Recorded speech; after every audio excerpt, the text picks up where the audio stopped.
Hello, everybody, and welcome back to another day of 30 NSG. On today's episode, we're going to be talking about Diablo 4, everything about Diablo 4. I'm going to be more analyzing than talking. Basically, what we're going to do is there's a good channel out there. It's called Legacy Gaming. It's a YouTube channel. He's got about 300,000 subscribers. Would love to be there one day. But he makes really good content. He's got a bunch of videos up. He's got one that says, should you play? Endless build potential, essential beta info, is it pay to win, ultimate class preview, and 5 reasons to play. So we're going to watch these videos. I'm going to listen to them. I'm going to pause. We're going to talk. We're going to have a conversation. I'm basically doing a catch up because we talked about Diablo before the end of the year, right? And then in this new year, we had this new channel. We haven't made content on Diablo 4 yet on this channel. And basically, I was playing Hogwarts Legacy. I was playing all these other games. So I've been following it, but I haven't been following it a lot. So we're going into the... I just got my code this morning for Diablo 4 beta this weekend. So we're going to watch these videos. We're going to discuss it with you guys in chat, and I hope you guys enjoy. If you like it, please make sure you share, like, subscribe. And yeah, let's get to it. Good morning, boss. Morning, Tony. Water, what's going on? Excuses. What do we know so far? It's online only, so garbage. What's going on, Travis? Morning, stealth. All right, so let's start off. Let's start off with the, I think the first one that he has right here.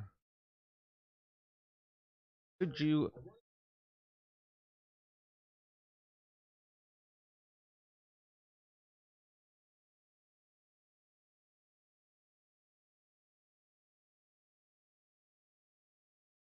I played 1 and 2.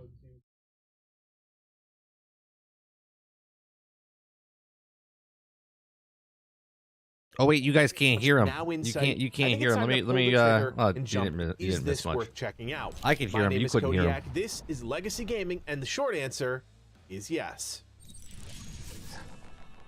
So here's the deal. I used to love Diablo. In fact, I think I still have a hard copy of Diablo 2 somewhere in my parents' basement. I've been keeping one eye on Diablo 4's development over the past year plus, and with the open beta and subsequent launch now in sight, I think it's time to pull the trigger and jump into the fray. The goal here is simple: bring you up to speed on key features, talk about classes, loot, and progression, and ultimately help you determine if the game is worth checking out yourself. Now that we're on the same page, let's dive in. Diablo 4 will feature 5 classes at launch: the Barbarian, Rogue, Sorcerer, Necromancer, and Druid. If, like me, you were a fan of Diablo 2, you might recognize this lineup as it's almost identical to what players got to experience in that game. First is the Barbarian, a frontline melee warrior. If you've played any previous Diablo game, I'm probably going to play Barbarian when we play it. I like playing like nitty-gritty inside, you know, hack and slash type stuff. I like taking the brunt of the force. Then the moveset will look familiar with a variety of powerful melee-based abilities that lean heavy into bleed damage. The Barbarian has a unique class mechanic called the Arsenal system, which allows the player to equip 4 weapons at once. During combat, the Barbarian can switch to any of those weapons, even triggering abilities that require a specific type of weapon, which the character will automatically switch to. One of the classes that's still shrouded in a bit of mystery is the Rogue. As you might expect, this is a class that emphasizes subterfuge and agility to deal damage to enemies. There is a healthy mix of both melee and ranged attacks on the table, and this is one of those classes that could flex either way, depending on your playstyle. Little is known about the class's unique mechanic, class specialization, that looks good which as well. allows the player to activate one of 3. That looks good as well. 3 specs empowering your character in a unique way. The third class, the Sorcerer, is a magic-wielding class that channels the power of the elements, namely fire, frost, and lightning, to deadly effect. They have a really interesting, unique mechanic where they can enchant up to 2. I have a question, or quite more of a statement slash question. There is no actual classes, though, correct? Like, oh no, I'm thinking. Never mind. I know there's classes. I just played a game called Wayfinder, and there's no classes in that. You can mix match stuff. I was getting confused. I was like, can't you take whatever from everything? But that's a completely different game. I'm good. 2 of their active abilities. By enchanting an ability, you lose access to it as an active, but gain a passive effect, unique based on what you slot as the enchantment. Much like the Barbarian, this is a class the Diablo team has been refining for decades, so I'm looking forward to this incarnation in Diablo 4. Making its triumphant return is the Druid, the class I'm most excited to check out. Channeling the power of physical, poison, and lightning. Water's been talking up Druid. I was thinking maybe Druid as well. Damage. The Druid is a hybrid class that can be built in a number of different ways, filling the role of a frontline tank or ranged caster. Unfortunately, its unique class mechanic has not been revealed quite yet, but based on the footage we've seen, the Druid you looks could like turn one of the yourself most into a interesting bear. classes, familiar but still incredibly fresh. Finally, one of the most beloved classes in all of Diablo, the Necromancer, is back, and not as a DLC class. Tapping into bone, darkness, blood, and the army, the class is incredibly flexible. There are options for both melee and ranged playstyles, but most importantly is the unique class mechanic, Book of the Dead, which allows players to customize their... I don't know if that's true, though, Travis. I don't know if that's true. If people won't push back, do you know why? There's very few people that push back, but there's more people that won't push back, and you got to go with the majority of your population. You know what I mean? You don't try to cater to the people that don't want something or can't do something. You cater to the people that can do something because they're a business and they want to make money. Their undead summons, changing their archetype to fit the playstyle of the player, or sacrificing them altogether, transferring that power to the player instead. As I said in the intro, Diablo 2 was a huge part of my childhood, so to see classes like the Druid make their return is really exciting. Based on everything we've seen of the game, the combat looks visceral, and the team is definitely tapping into... I mean, this is why there's microtransactions. This is why there's battle passes, right? And I don't partake in those things, but at the same time, they're there, right? And I know you beat on this drum that because you don't have internet, right? But you can get internet, right? You know what I'm saying? Like you can get internet, so they're not trying to go for the people. Hey, these are people that don't have internet that could get internet, but they don't have internet. We have to cater to them. They're like, hey, no, we're making a game that has internet because we want people online, and we want them online because we have a microtransaction store, and we have a microtransaction store for cosmetics only, and we have a battle pass, and this is why we're going to be updating the game constantly. Something much darker than it did in Diablo 3, which I think will appeal to a huge chunk of players like myself that have fond memories of the game's past. The Diablo 4 classes have definitely caught my eye, but as I learned more about the game, I was floored at how many seemingly small but impactful changes the team was making to the overall Diablo 4. I'll tell you what, Travis, the only way that they won't make a game online, like lean towards that way, is if an EMP went off and just knocked out the whole internet service and we never have internet again. That's the only way they'll make video games not online. Formula. First is the world, Sanctuary. For the first time ever, Diablo will feature an open world, a massive change that seemingly takes the experience completely off the rails. For the first time ever, players will be able to move between the various zones with no loading screens. It might sound ridiculous, but this has always been one of my biggest gripes with the game, and has prevented Diablo from feeling like a truly immersive This is what really intrigues me about Diablo, the open world aspects of it, and like the world bosses that they have. That's what piqued my interest when they first talked about it. Experience, I think we all recognize that it could be. There are 5 major zones the team has revealed ahead of launch. Skull's Glen, the Dry Steppes, Fractured Peaks, Kyrgyzstan, and Hawazar. As you might expect, each will have its own affect or vibe, if you will, and will be host to a unique family of monsters, including some new additions like the Drowned, men somewhere between life and death, risen up by the sea. During one of the developer live streams, the team even said that they're really looking at enemy families from top to bottom, and how everyone from the smallest minion to the largest brute has a moveset that fit together to outfit the entire family. When fighting together, there's a synergy that players will have to account and adjust for. It's the difference between throwing a bunch of cool enemies with cool moves at players versus a really thoughtful approach to how enemies should be presented as a whole throughout the game. Another new addition to the game are world bosses. This is one of the things I like. Point, it's pretty. Those of you that have been watching me for years and years, when we played Destiny, I was always like, they need world bosses, when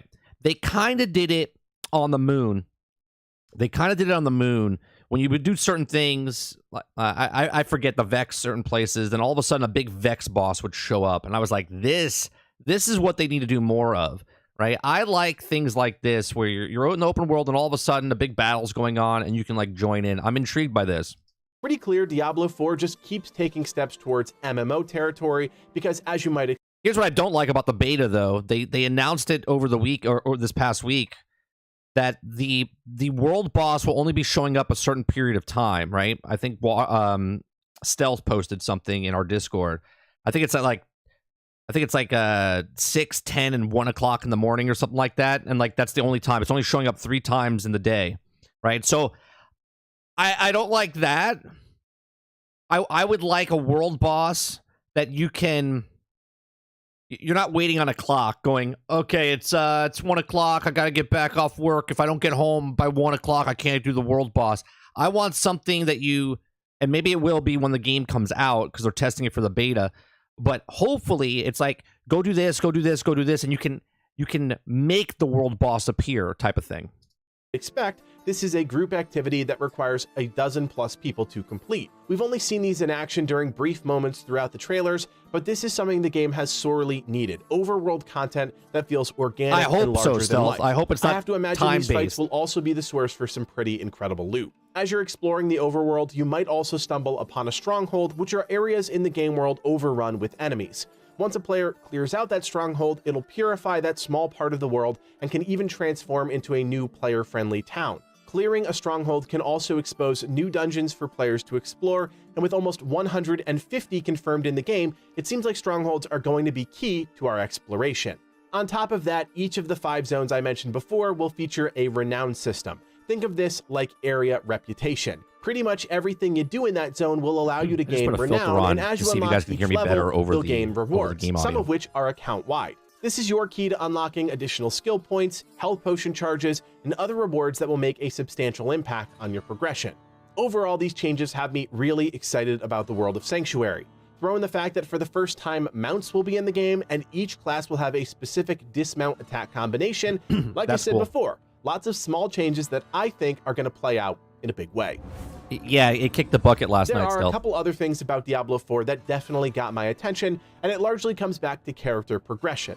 As someone that grew up in the golden age of RPGs and MMORPGs, if there's one thing I really like, it's a good progression system, and Diablo 4 is doing some pretty cool things to make that power fantasy come to life. First is the Codex of Power, and while it's got a terribly corny name, its impact on the game can't be understated.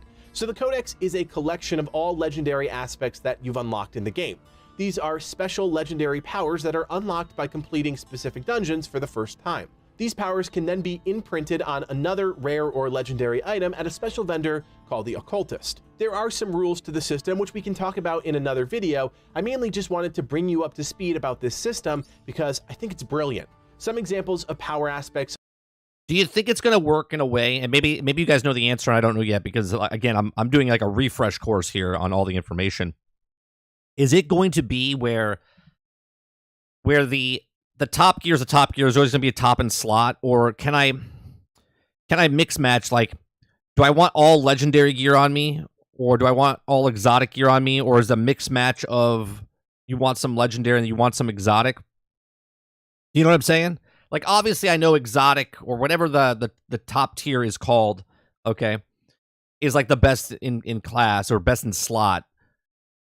But sometimes there's like a piece of gear that you'll find at a lower tier that's just better. Are Ghostwalker aspect, which allows you to move freely through enemies. Apparently, the rares are more health. Or important than legendaries in this game because they can hold more aspects. Every 10 seconds, absorbing some sort of damage. There are dozens of these in the game, and since they're tied to specific dungeons, it acts as something players will work to hunt down based on their specific class and playstyle. And since the system is account-wide, it makes the entire process of finding these that much more satisfying because you know it'll have far-reaching implication as you consider leveling up alternate characters. Truth be told, this is one of those systems I'm most looking forward to, and one of the more interesting aspects of loot enhancement in the game. We all know Diablo 4 is a dungeon crawler with gear at the center of it, and while the core of that system hasn't changed in a dramatic way, a sort of auxiliary system like this that enhances affixed rares are better than legendaries because you can add more affixes on rares and legendaries, which are fixed. Okay. All right. That makes sense. Loot is huge. And speaking of enhancements, you can't forget about the skill tree and paragon system, two things that I believe will be at the center of Diablo's success or failure as a game. Both should feel familiar to players that are well versed in ARPGs, but still feel uniquely Diablo-y. The skill trees are rather expansive, tapping into a sort of the skill tree is the one thing I have a problem with in this game. If you remember the video we talked about like months and months ago when they first announced it, about you can respect, but at certain times it's going to be too expensive to respect, and then it's just easier to make another character, which I don't like, but we'll see. Sprawling hub and spoke model. Major skills are denoted by these bigger squares, and off of those are passive upgrades to those skills. As far as we know, you won't be able to unlock everything, which is great by my standards, so you'll have to be really strategic about how you build out your character. The skill trees have actually seen some variations. No, I get that, Tony. I understand that. So I wouldn't assume this is locked in stone quite yet. But here's the thing, though, right? Isn't it kind of weird because there's seasons, right? I've been playing Diablo 3 to do like a refresher and whatnot, and I know 3 is going to be a lot different than 4. But if I have a barbarian, right, and let's say I spec my barbarian to be a bleed damage, okay, and then in my tree, all of a sudden, I want to respec, but it costs so much money, it's not even worth me doing it. So if I want to go up another one, it's better to reinvest your time of making a brand new barbarian and then going up a different route. That, to me, is not respecting the player's time, okay? That, to me, is idiotic. And there's a lot of other content creators that have said the exact same thing I've said, but I said this months and months and months ago when I first heard it. We had a big conversation about it on my channel. I was like, that seems really ridiculous, that instead of me making my barbarian the way I want it, I have to make another barbarian and then take that 25 hours grind again up to make it. And then on top of that, there's seasons. So it's like their method here doesn't go along with their business model. It's weird. Once you hit level 50, you'll have access to the Paragon system. Every 1/4 of a level, you'll gain a Paragon point that you can place on the board. You'll have multiple characters, but are you going to have multiple characters of the same character? You see what I'm saying? Are you going to have 4 barbarians, and each barbarian's going to have a different skills? The board is filled with different tiles. Normal tiles will give you passive stat bonuses. Magic tiles provide slightly better, more diversified bonuses. Rare tiles are really transformative, influencing your build in a substantial way. And then there are legendary tiles. There is only one legendary per board, but offer the best bonuses. Building out your boards, and yes, that is plural, is going to take some serious dedication and planning, because when you reach a gate tile on the hell is that? edge of the board, you can opt to expand to another board, giving you access to a new set of tiles, including one legendary tile. There are even glyphs. All right, hold on a second. I gotta back up this. That you can.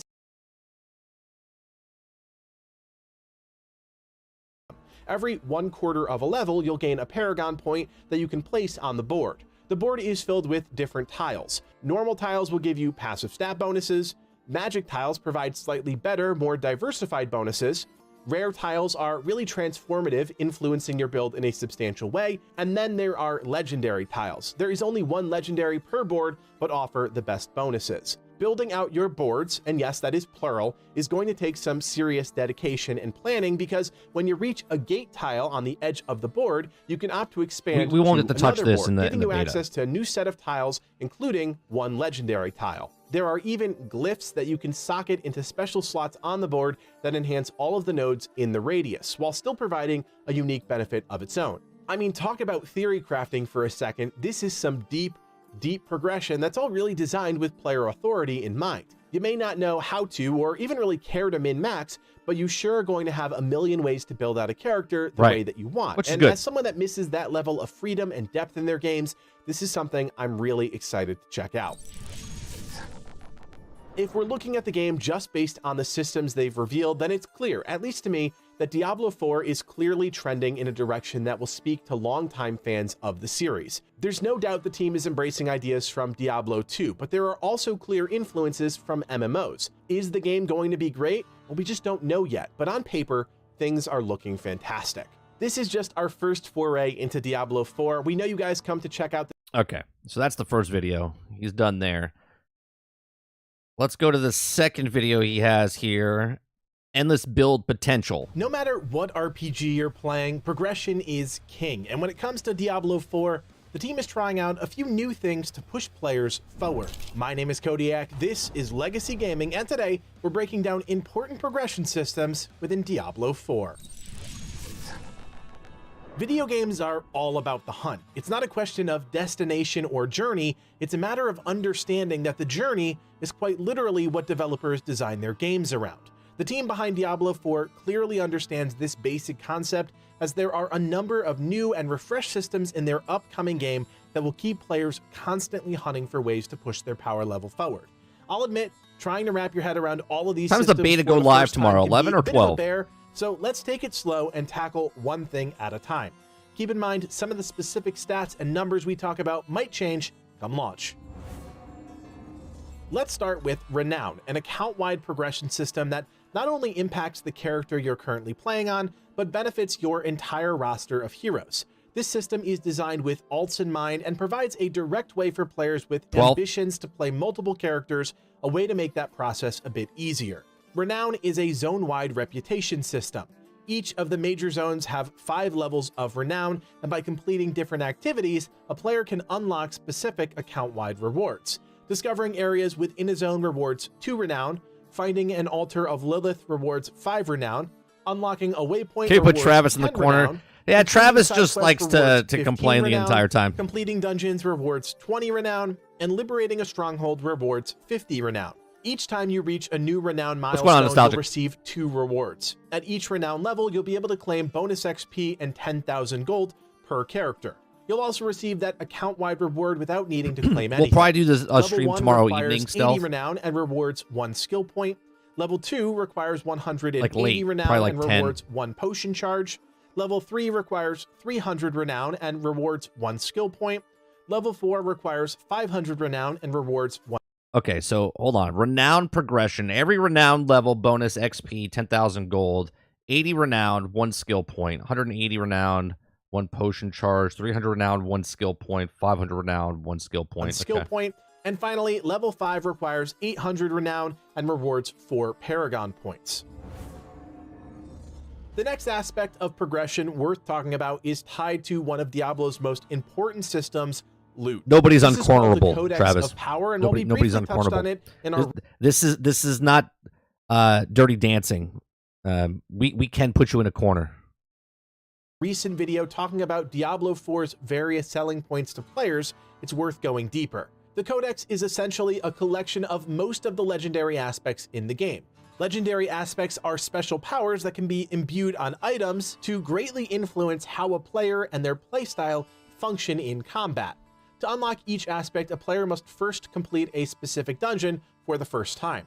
According to the developers, there are nearly 150 dungeons in the game, so putting 2 and 2 together, yeah, there's a lot of aspects to collect. Aspects fall into a few different categories, and while some are generic and can be applied to any class, You've never seen Dirty Dancing? That should put you in the corner.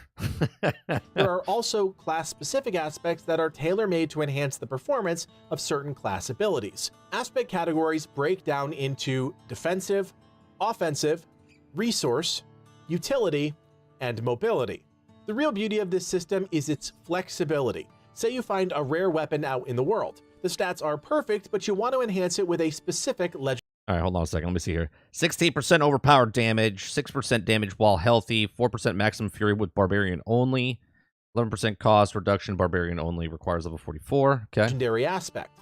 You can take that to a vendor called the Occultist, enhance it with an aspect, thus transforming that item into a brand new legendary tailor-made for your playstyle. That's cool. Likewise, you can take an existing legendary weapon and swap out the unique aspect, replacing it with another aspect of your choosing. Keep in mind there are 2 types of aspects: codec aspects, which can be applied indefinitely to items, and extracted aspects, which are ripped from pieces of gear and are consumed after use. It's also important to note that the process of doing all of this is called imbuing and can only be done once per item.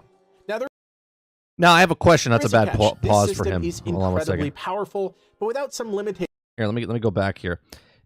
If this piece of gear does it, those of you that have played Diablo a really long time, right?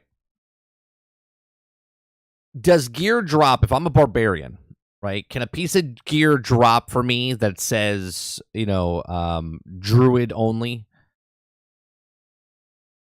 Do you know what I mean? Like, can I get gear for other people that basically is garbage? So I guess if I like all the gear on it, but then I imbue it, will it come to my character or will it only be in other games? Yes. Okay.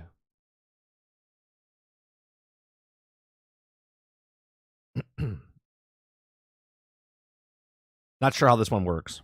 Okay. Per item. Now, there is a catch. This system is incredibly powerful, but without some limitations, it would eventually completely negate the magic of searching for that perfect piece of loot. The two restrictions are individual effects from a legendary aspect will always have the lowest possible rolls, and not all legendary aspects are available through the Codex of Power. Okay. With all that in mind, I think it's worth looking at a few examples of aspects you can unlock with the Codex of Power system. Rapid aspect is a general aspect. He says, yeah, this is why shared storage started. Ah, okay. That increases the attack speed of your basic skills by 23%. Aspect of Might, another general aspect, gives your basic skills 25% damage reduction for 4 seconds. Now, those might seem a little bland, and I'd agree, which is why you'll also want to hunt down the class-specific aspects like Brawler's aspect, a barbarian aspect that explodes enemies if they're killed within 2 seconds of being damaged by a kick or charge, dealing damage to enemies nearby. Or Unyielding Command, a necromancer aspect that grants your minions plus 70% attack speed and 90% damage reduction while Army of the Dead is active. If it wasn't clear before, hopefully it is now. The Codex of Power is a central pillar of progression in the game, but it's merely a piece of the overall build crafting within Diablo 4. If we change gears a bit, there are 2 additional progression systems we need to break down. The first being skill trees. It's no secret that ARPGs are built on outfitting your hero with a wide array of skills that are then augmented, usually via a skill tree.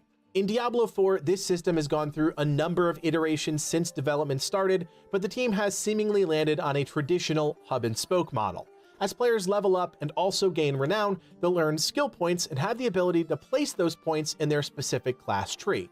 Players will gain a skill point up until level 50, at which point the Paragon system opens up. Add on to that the 15 skill points players can obtain by leveling up renown in each of the 5 major zones, and you're looking at a total of around 64 skill points. Keep in mind, this is all subject to change. 64 skill points. Isn't there 70 levels? Is there 70 levels? Based on how the team awards points. The tree itself is rather easy to understand once you get a hold of a few basic tenets.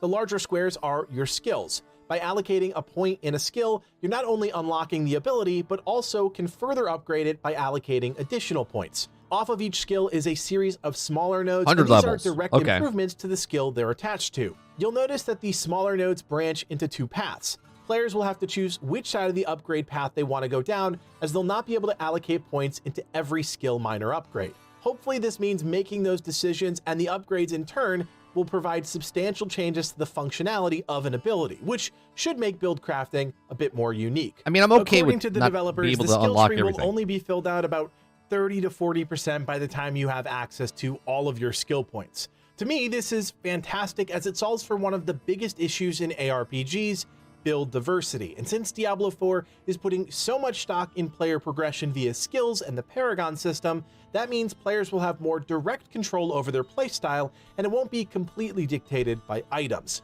It's worth pointing out that players can respec at any time either by tweaking individual nodes or refunding all points and starting over. Right, boss? Like, that happens in all games, though, right? So no matter what happens, you're always going to... it's all gonna settle in, right? It's all gonna settle in, and then they'll buff something or put a new character in or something. Something will happen to change the meta, type of thing. There is a cost associated with changing around your skill tree, and according to one developer, at some point it'll be easier to re-level a character than continue to respec them. That's a bit concerning, but okay. The in-game currency cost of respec becomes higher and higher. Eventually, you'll get to the point where you have to level 90 Barbarian, and instead of completely changing my build, it's better to just roll a new Barbarian and start again. See, that right there, that my mind explodes. Okay? So that means it's so much easier to just start a brand new character. So let's say it took you 25 hours to get up to level 90. Okay? So instead of respecting, because it costs too much gold inside the actual game, they're like, you know what? Don't worry about it. Just make another Barbarian and then go up a different side of the skill tree. And you're like, is that easier? Is that easier? I don't know if that's easier. But could just be an embellishment for dramatic effect. We'll just have to wait and see. Finally, there is the Paragon system, and this system further allows for that sense of individual experimentation. Yeah, no, this is a really good channel, Jesse. This is called Legacy Gaming. He's been doing it. They've been doing it for like 3 years. There's a whole team. Kodiak's is one of the guys that does it on the video. Like, he's the spokesman, right? And they do really good jobs editing and breaking down videos. Like, if you go to this channel, they do a phenomenal job. Phenomenal job. When it comes to build crafting.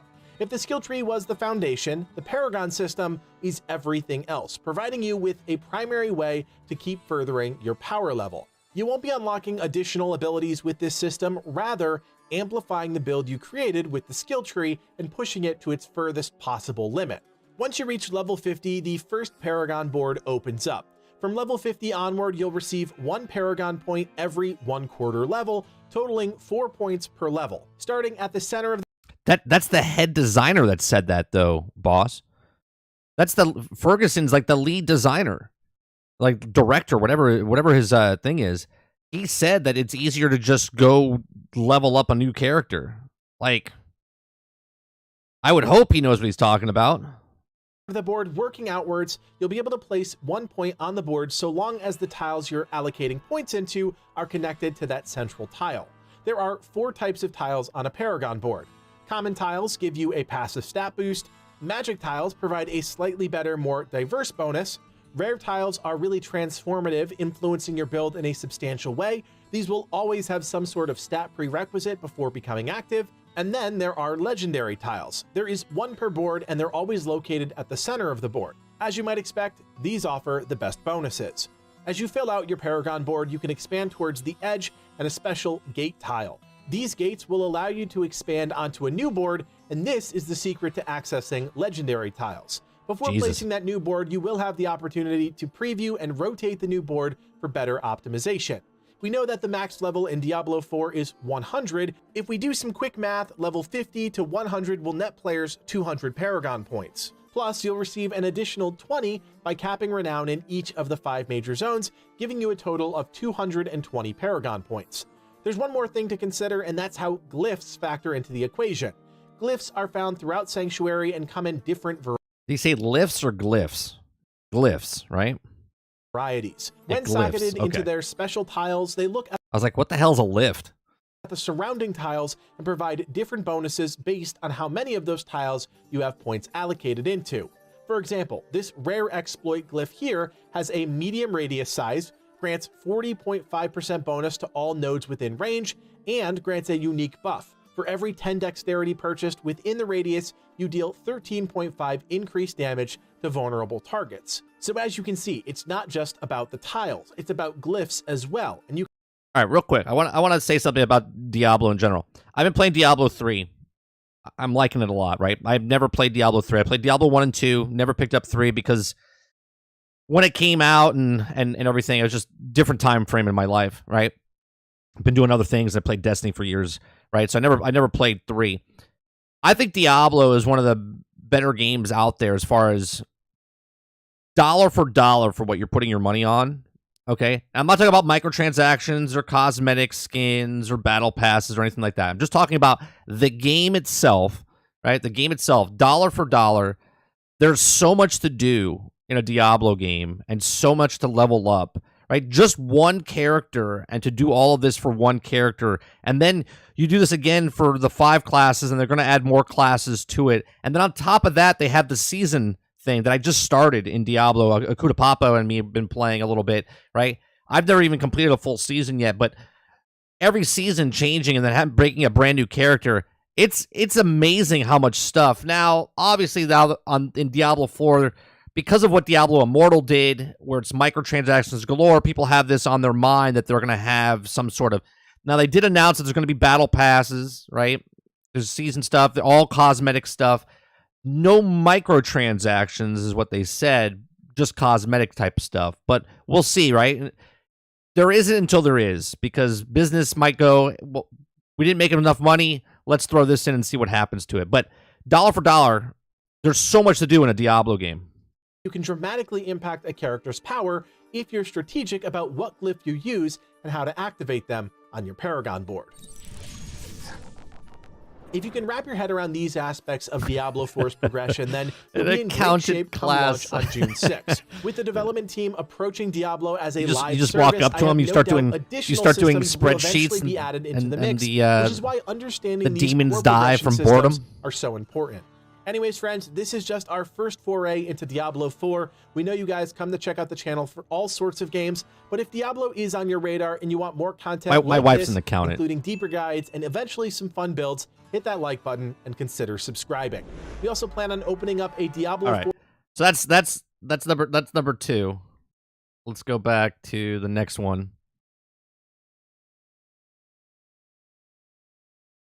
Okay. The essentials Diablo 4's of beta open info. beta is right around the corner, but before you jump in to repel the forces of evil, there's a couple things worth knowing. My name is Kodiak, this is Legacy Gaming, and today we're sharing everything you need to know about Diablo 4's upcoming open beta. All right. Diablo 4's open beta gives players a chance to test a decent chunk of the game, and while it will be limited in scope, if you're absolutely jonesing to get your hands on this experience, the Blizzard team is giving players 2 chances to make that happen. Starting March 17th at 12 p.m. Eastern Time, players that pre-order Diablo 4... Hey, did anybody get the chicken sandwich at KFC first? If you did, and you got your code, where do I put that code in? Because the code that I have is not going to... It doesn't go to...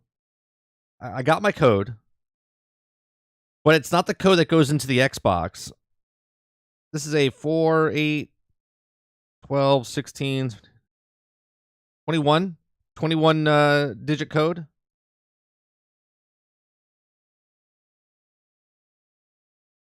Will have access to the early access period for the open beta. This will run until March 20th at 3 p.m. Eastern Time. During this early access period, players will be able to test take down Al Capone, so why can't we take down Lilith? The Rogue, and the Sorcerer. We talked a bit about the playstyles and unique mechanics of each class in one of our recent videos, so if you want more information on that, go check that out. For players that don't want to pre-order, and believe me, I get it, you can jump into Diablo 4 on March 24th, starting at 12 p.m. Eastern I'll do that, for boss. the open beta. During this period, all 5 launch classes will be available, including the Druid and the Necromancer. The open beta will run until March 27th at 3 p.m. Eastern Time. If you do plan on playing, let us know what class you'll be checking out first by commenting down below. As a longtime fan of I don't Druids know if he did across yet. Any game, I can't wait to see I'm sure how he that will. class has evolved in Diablo. I don't think he's done And it yet. I've also got my eye on the Rogue. Now, as you might expect, the team isn't going to let players experience everything in Diablo 4. And while the offering is generous, it's only a small slice of the full game. Players will be able to play and level up their heroes to a max level of 25. Once you reach that cap, you can continue playing or move on to a different hero. The team was clear that while progress will carry over from the early access open beta to the open... Lilith, did you pay your taxes? I'm here to collect. No.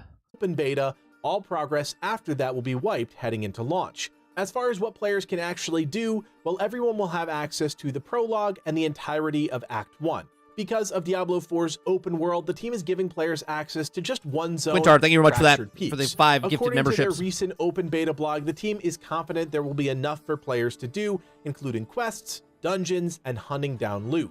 For the first time, the public will also have access to the world boss Ashava, spawning 4 different times on each Saturday. We've actually seen this boss in action in a few different trailers, so it's exciting to think we'll finally get to fight it. The team has also hinted that there are substantial rewards. 4 different times. I said 3. Up with players in taking down this first world boss. On top of that, the developers are also giving players the chance to test out couch co-op during the open beta. Oh, there is couch co-op. I saw someone say it in chat, and I didn't reference it. So there is couch co-op. That's nice. Not many games do couch co-op anymore. Taking part in the early access portion of the open beta. Now, I wonder if the couch co-op works. Where if you're on this, you know, like what the Lego Star Wars games did, Water. You know, where you're like together, and then all of a sudden, if you separate, the screen like splits, and then it like turns and stuff as you move around.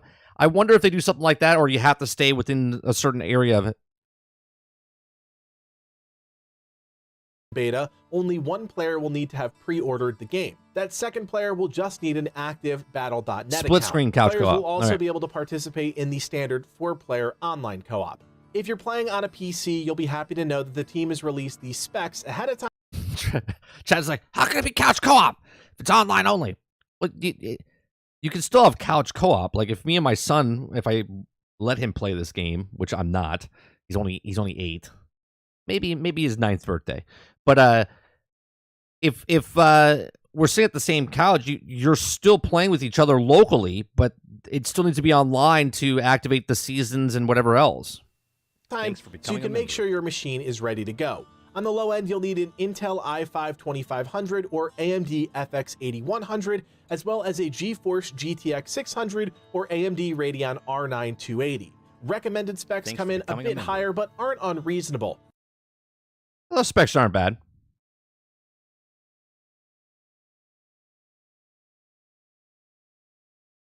Players will want either an... This is crossplay too, right?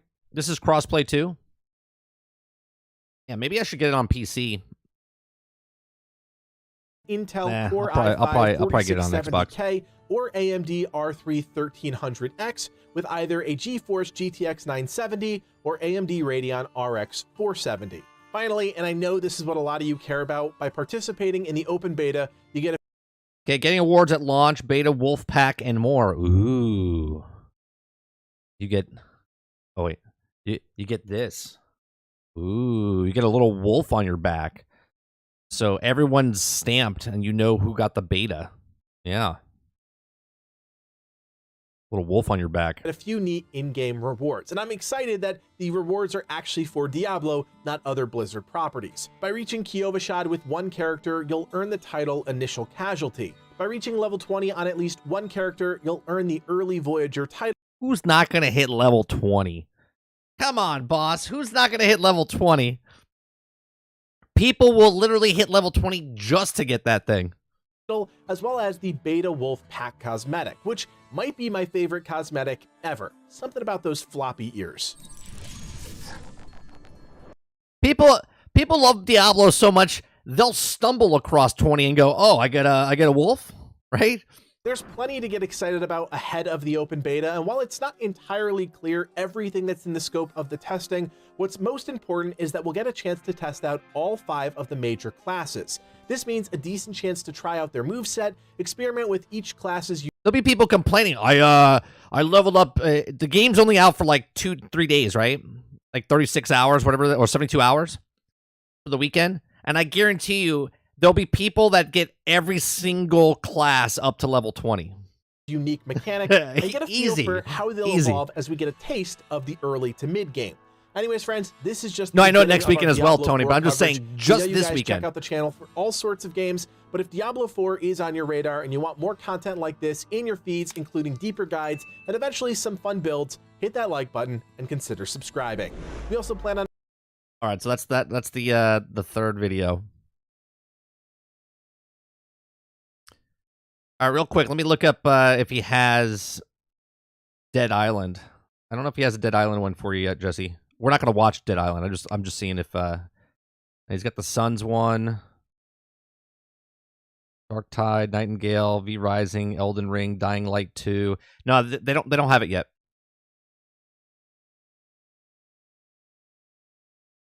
All right, so we watch this one, we watch this one, we watch this one. Is it pay to win? All right, that's the next one. Pay to win and pay for convenience. It's on everyone's mind as we approach the Diablo 4 launch, and I'll be honest, I'm worried about it too. But let's look at the facts. My name is Kodiak, this is Legacy Gaming, and today we're breaking down everything we know about Diablo 4's monetization plan.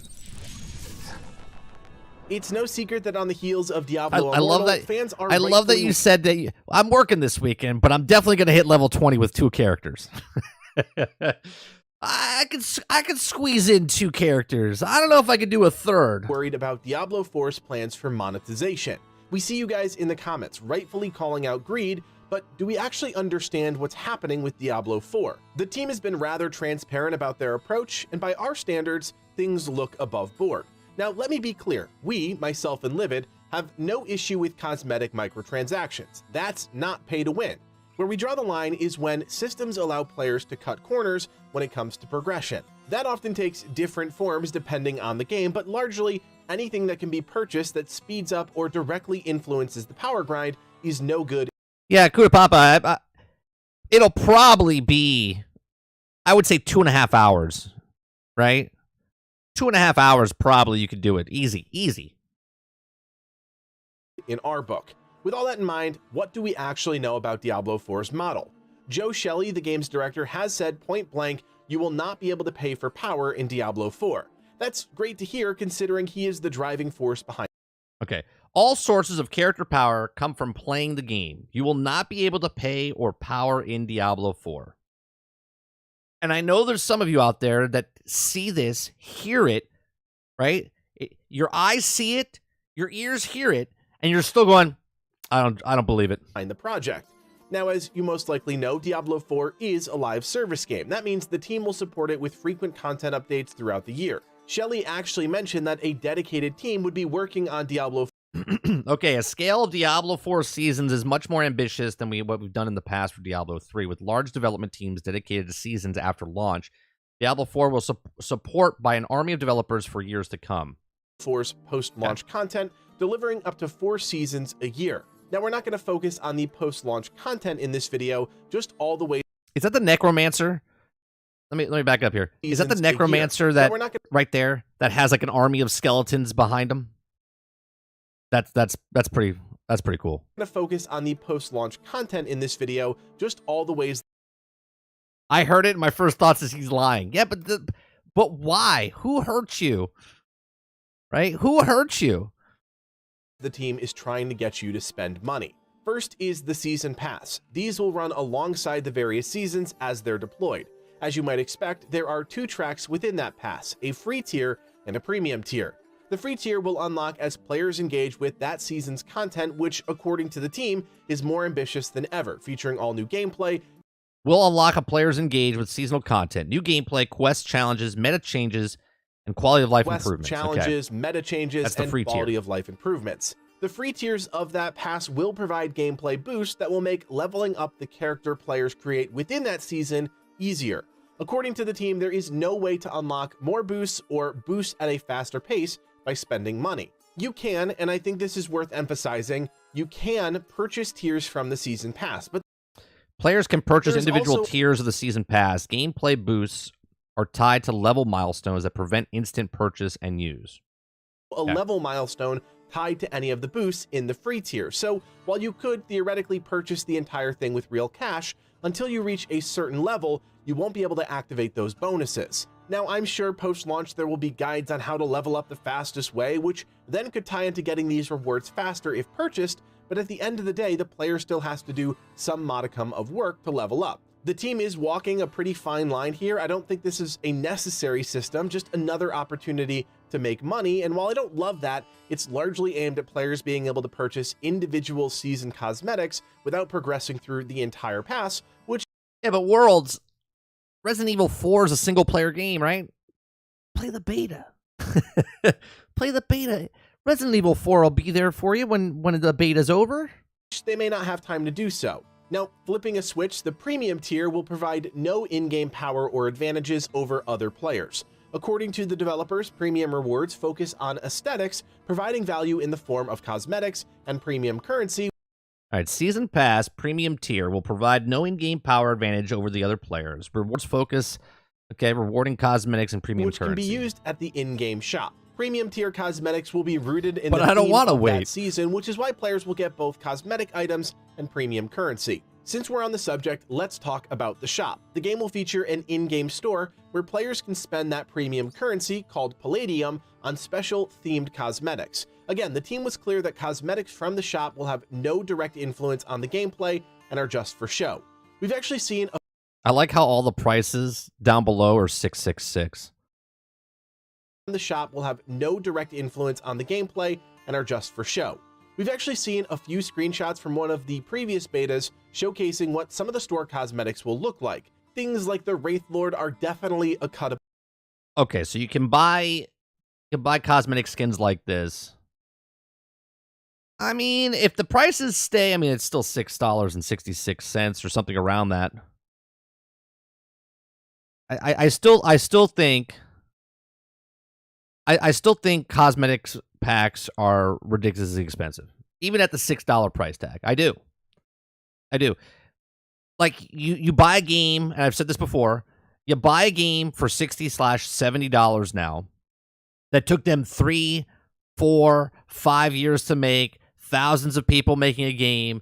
It's 100 hours of gameplay for $70, and yet you take 1/3 of that and charge $15, or 1/6 of that at $15 a pop, or even $20 a pop for a skin. And I disagree with that. You know what I mean? I hate that so much. But I don't purchase them. So Above and fit that premium tag, but there are some more looks that are grounded in reality, such as the Lion of Ariat, a barbarian set the team showed off in a recent blog post. It was actually interesting to see in-game sets side by side with cosmetic sets, and I think it paints a good picture of the line the Blizzard team is no, I haven't, but I know they're like $40, right, Tony? Like I think there's some sets are like $40 or something like that. 25, 30, 40, something like trying that. to walk. There's definitely cool sets available for purchase, but there are also equally cool. I think cosmetics are certain drops, aren't they? Like, can't you get sets in the game? Obviously, and this is a conversation, right? Do they keep the coolest ones for the season pass type of thing, or are there cool sets in the game? And I truly believe they should have cool sets in the game to mark like what you've done. Like you beat a boss and he drops this set, and you can go back and get that set type of stuff. You know, Sets in the game that players can obtain. if this is just a transmog system, then cool. But if the sets in the game itself are really cool looking, and then there's a transmog to make them look cooler, Just by playing and having a bit of like look, I kind of like this in-game cosmetic over the purchase cosmetic. You know, like they both look cool, but I'm okay with just this. At least they didn't take the cosmetics and go like, let's make this look like absolute crap, and then make this one the best looking one, or type of thing. At least in these two pictures. of luck. I should also point out that if you do purchase any shop cosmetic that is class specific, that will be available on all characters you create of that class, not tied to a particular character. It does kind of go without saying, but just wanted to make. Because here's my thing with cosmetics, right? If you put 100 cosmetic skins in the store, they weren't going to put 100 cosmetic skins in the game for you to earn. You see what I'm saying?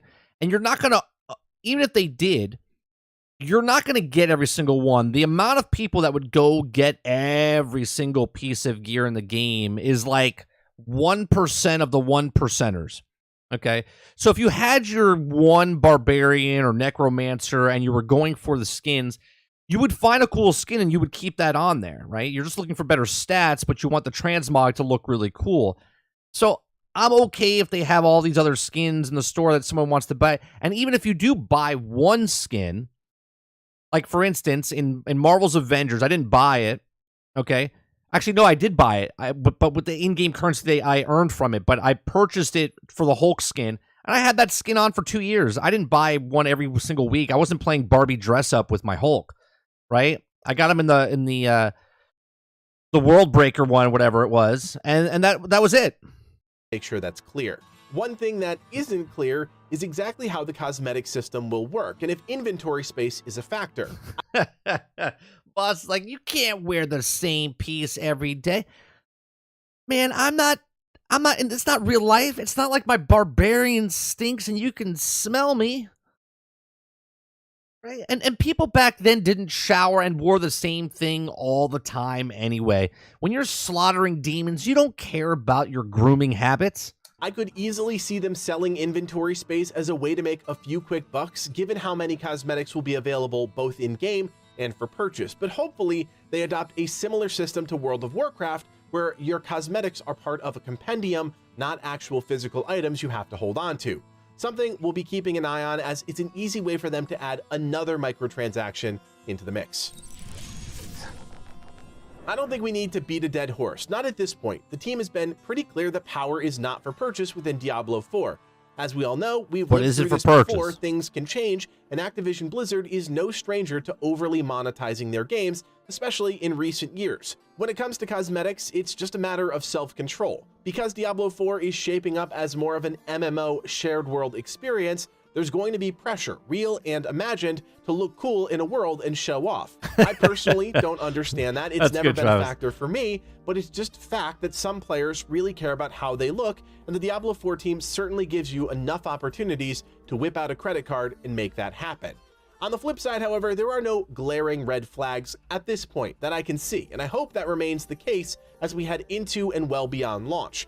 A recent marketing tactic companies have used, including Activision, has been to add microtransaction systems post.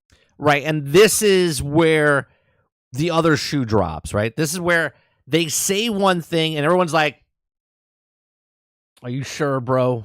Right? Like, nobody trusts it until it happens. Launch. You dodge the PR fire leading up to the launch of a game, and once the spotlight is off the game, you work a system like that into an update. At this point, though, Diablo 4 already has microtransactions, so it's more of a matter of keeping an eye on. Oh, for sure. This is going to sell.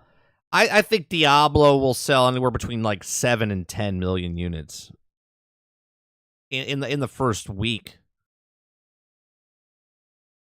Eventually add some sort of pay for power bonuses in the future. For now, I think we can leave it there. This is just the beginning of our Diablo 4 coverage, and obviously we're going to be keeping a close eye on this. All right, so let's do ultimate class preview here. Diablo 4's open beta and eventual launch is right around the corner, and that means making one of the most challenging decisions in any RPG: which class to play. My name is Kodiak. This is Legacy Gaming. We're gonna watch Force Gaming as well. He does a really good video in Diablo 4. So as you may or may not know, Diablo 4 will launch on June 6th with 5 classes, and the lineup is almost identical to that of Diablo 2 all those years. And as we watch these videos, I implore you to go to these guys' channels. In the description, you can click Legacy Gaming in my description down below. It's just at Legacy Gaming. Click the video, go to his channel. If you like his videos, subscribe to his channel. Also, hit the like button on these videos that we've watched. We've watched 4 or 5 videos so far, so it helps the other content creators out. Not that they need my help, but since we are watching their videos, you know, I want to make sure that I have a link down below so people can go find their channels and go like their stuff. There's a go. The Barbarian, the Rogue, the Sorcerer, the Druid, and the Necromancer. Each class brings something different to the table, but before we go any deeper, I think we need to understand each class from a 30,000-foot perspective.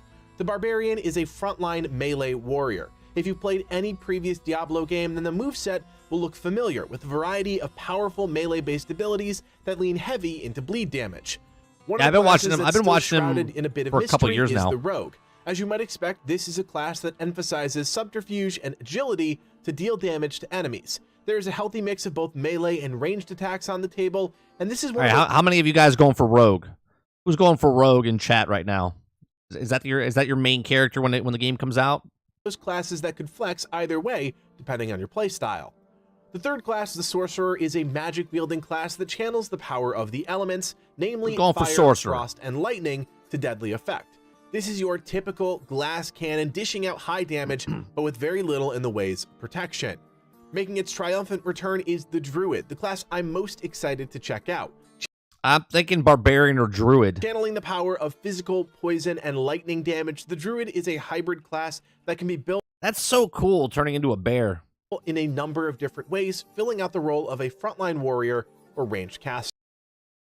So, see, I thought Barbarian was frontline. Finally, one of the most beloved classes in all of Diablo, the Druid might Necromancer, be is it. back, not locked behind DLC. Tapping into Bone, Darkness, Blood, and the Army, the class is incredibly flexible. Whether you prefer to play as a scythe-wielding melee necro, Barbarian is or you choose frontline. to let Yeah, others but so do is the fighting Druid. for you, there are He a gets to number turn into of a bear. playstyles you can explore with this class. Now, while each class already looks and feels different, the development team took this a step further and is introducing something called unique class mechanics. These are class-exclusive systems designed to help differentiate the playstyle of each of the 5 classes. It was designed to offer players more ways to dive deep into a class fantasy while still being moderately accessible. We'll speak to each of these as we highlight each of the classes in depth.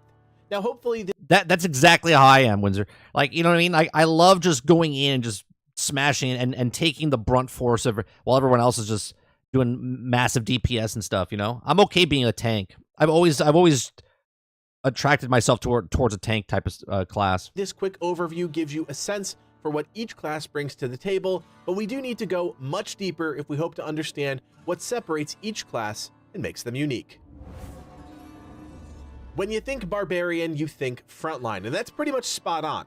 This class has long been the brutal physical damage dealer ready to take on any number of enemies with overwhelming force. There are certain advantages to this playstyle that some of you may be drawn to.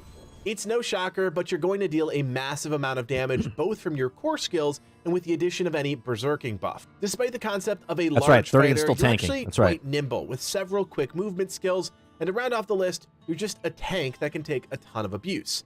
Now, on the flip side, you're going to be highly dependent on Fury. You know what we might do tonight for our stream tonight? I think we'll play Diablo 3 just because we're getting hyped for Diablo 4 tomorrow. And then tomorrow, what we'll do, I'm not sure. I gotta check with Lono if we're doing the show. I don't think we are because I think he's doing the beta as well. If we're not doing the show, then I'll probably stream in the afternoon for a little bit, and then we'll stream again, and then we'll stream again tomorrow evening for Diablo 4. To deal most of the big damage. This is your primary resource you build up with your basic skills. The class also suffers from long cooldowns on many of the core abilities. This creates an interesting dynamic where players will need to keep one eye on Fury and the other on active cooldowns, anticipating what they'll need in the near future so that those big attacks can keep coming without a significant drop in DPS. As a Barbarian, your primary damage type is physical, and you'll wield any combination of one- or two-handed slashing weapons, one- or two-handed bludgeoning weapons, and two-handed weapons. Now, speaking of weapons, this is where the unique class mechanic comes into play, the arsenal system. The Barbarian is able to equip 4 different weapons at once to fully utilize their skill loadout based on that skill's weapon requirements. Skills utilize one of 4 weapon slots: two-handed bludgeoning, two-handed slashing, a main hand, and an offhand. Depending on the requirements, I like that already. That you can swap out between the 4 weapons. the Barbarian will automatically swap between them depending on the skill being used. This really opens up options and allows players to use the whole breadth of the Barbarian's skills. You can even level up these weapons simply by playing. As you defeat your foes, each weapon gains XP appropriate to its use. I'm getting excited There will just be more watching depth to this. system, especially when it comes to weapon enhancements, but that's just not something we have a ton of info on just yet, and we're not in the business of speculating. Next, let's talk skills. I'm not going to go into a full showcase of every ability for every class, but I do want to talk through the high-level function of each skill grouping and where that fits into each of the class's overall kits. Basic skills are just that, basic. These are the Barbarian's physical but not so high damage dealers. They're your key to building up Fury to later spend on other skills. Bash your enemy with a weapon, unleash a rapid flurry of blows with Frenzy, or simply lunge forward and strike your enemy. Fury skills are also physical damage dealers that hit much harder and They better put those poison pants in Diablo 4. Those of you that are watching me play Diablo 3, we have these pants, man, that just devastate everybody. They're like fart pants. They poison everybody. cost Fury to use. Slam your hammer down for a power AoE, cleave your enemies while inflicting bleed, spin to win with Whirlwind, double swing dealing huge damage, and launch a series of devastating uppercuts with your weapons. This is where a majority of your damage comes from, and the bulk of your Fury is spent. Even though you're tanky, you're not invincible, which is where your defensive skills come in. These are cooldown-based abilities that crowd control enemies with the ground Yeah, stomp. we're gonna have to. We're gonna be doing the 1 a.m. boss battle. I don't think I'm gonna be online when the boss battle, the world boss, is up here. Give your character Iron Skin, reduce damage with Challenging Shout, or buff your allies with a Rallying Cry.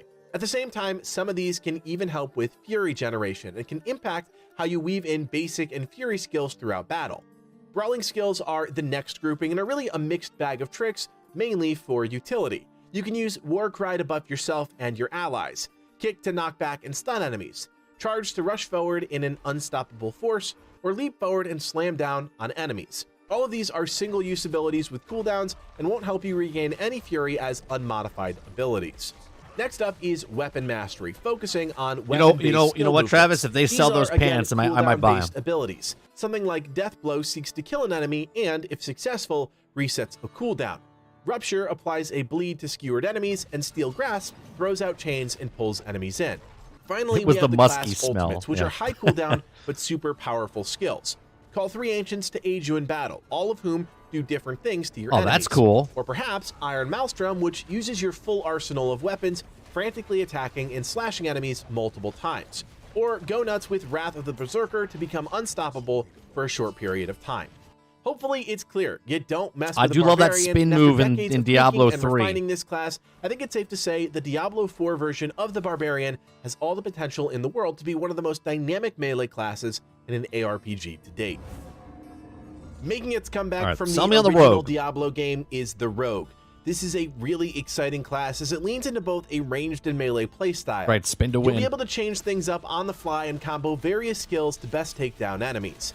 The class touts high damage output, fast moment-to-moment action and movement, high bleed potential, and overall versatility, which comes from its extensive ranged and melee skill set. Where the Rogue may run into trouble, as you might expect, is on the defensive side of things. They're just not heavily armored, which means if you get hit, you're going to feel the impact. Rogues will need to rely heavily on positioning to take down foes, and that often comes with a steeper learning curve. While many of the rogue skills deal physical damage, cold, poison, and shadow are also part of the kit. And by tapping into one-handed swords, daggers, bows, and crossbows, the rogue will have a plethora of ways to deal out damage. So what sets the rogue apart you're doing from rogue, the right? rest of the classes? Well, of course, the unique class mechanic called class specialization, which allows the player to fluidly swap between 3 different modes, which provide a variety of playstyle enhancements. The first specialization is combo points. In this spec, basic skills will generate combo points, which can then be consumed for additional skill effects. You can earn up to 3 at any time and choose how to spend them and which skills they augment as you battle. For example, you can choose to spend 1 point on a skill to slightly enhance its damage or effect, or perhaps use all 3 points and really bump up that skill's power or buff potential. The second specialization is Inner Sight. You have to dual daggers, you don't enemies, screw the range. Marked with a purple icon. Kill that target quickly and fill up your Inner Sight gauge. When the gauge is full, you gain unlimited energy for 4 seconds, allowing you to tap into your bag of tricks to unleash a barrage of damage. The final specialization is called Preparation.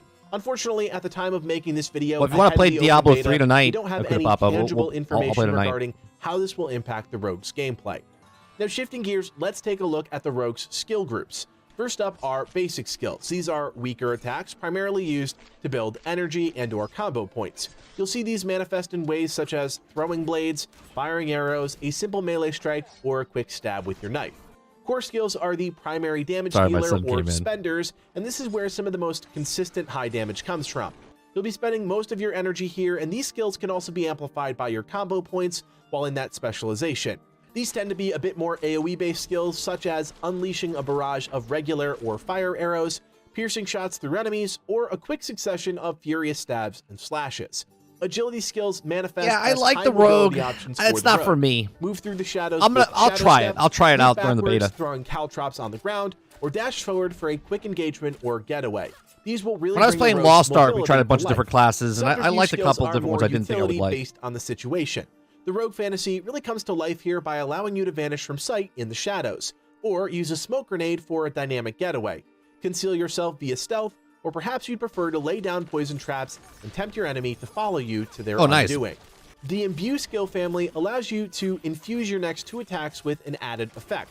Be it poison, shadow, or cold, you can add these effects for that extra 1-2 punch needed to take down an enemy. Finally, your high cooldown but destructive ultimate skills bring things home. Rain down arrows over a huge area twice, or if you prefer, create a shadow of yourself that mimics your actions for a period of time. Or you could just lay down a super deadly trap to snare and damage all enemies in an area, and of course, that choice is yours. The Sorcerer. Ah yes, wielder of the elements. What would a Diablo game be without I'm gonna try it out, a Tony. mage-style range I think the damage beta, dealer? I mean, You may be familiar I know with what a I'm gonna play when the game Sorcerer comes or out. something similar from other ARPGs, So it's but like, it's hard to argue Diablo might as well got try it out right the beta. all those years Because once the ago game comes out, when it I'm probably gonna introduced stick the with just class Barbarian. Diablo 1. That being said, what can you expect in Diablo 4? Massive AoE damage all the time, a huge array of crowd control options to control the battlefield, decent survivability with defensive abilities, and a surprising ability to move around an area in the heat of battle. However, all this damage and mobility comes at a price. The class is highly mana dependent, and if you run out, you can't do squat. You'll also find that if enemies put pressure on the Sorcerer and get in close, there's only well, so Travis, much there'll the be a player can day do to that you'll survive have that internet. onslaught. And sadly, the And Sorcerer then just you'll doesn't really look bring a back whole on lot it to the and go, table in oh terms of man, buffs I or was team missing out on modifiers. stuff. But if conjuring spells empowered by the elements is your thing, this is your class. You'll primarily be dealing cold, fire, or lightning damage, all while outfitting yourself with daggers, wands, staves, and focuses. Like the other classes, the Sorcerer can tap into their own unique class mechanic, dubbed enchantment slots. These slots allow you to take various skills and slot them as passives, providing an alternative benefit. Yeah, it looks like you Depending on can how swap build out real your fast with character those. will dictate which abilities you want to enchant. There is one restriction with this system. Players can't slot ultimate skills. In addition, any upgrades to that skill are also now passive. The good news is you can swap these out at any time, which makes for a very customizable He system. uses his phone. The Look at Sorcerer's Papa. basic He's abilities using his are low his damage data on and his more or phone. less used to apply debuffs or help reset cooldowns of other skills. These are common attacks such as Frostbolt, Firebolt, Arc Lash, and Spark. Core skills are your damage dealers, but are also extremely mana thirsty. This is where you're going to run into mana issues if you're not careful about what you put onto your bars. Send out a frozen orb and chill your enemies, and combo that up with ice shards to deal even more damage. Or maybe you prefer to hurl a giant fireball or channel a beam of fire to crisp up the field. That's cool. Your Look at that little survivability really flamethrower comes going down on. to the next skill group. Defensive skills will aid you with shields and movement such as a flame shield or ice armor. But sometimes you just need to get This out doesn't of a tight look corner, intriguing to which me is at where all. Teleport comes in. Sorcerer? If any enemy does get too close, you can always Frost Nova for an instant but short freeze duration to reposition and give yourself a fighting chance. Your conjuration skills will summon elementals to aid you in combat. Call upon a pair of ice blades to slash enemies with cold damage, summon a three-headed hydra that spits fire at your foes, or conjure a spear of lightning that seeks out enemies for multiple hits.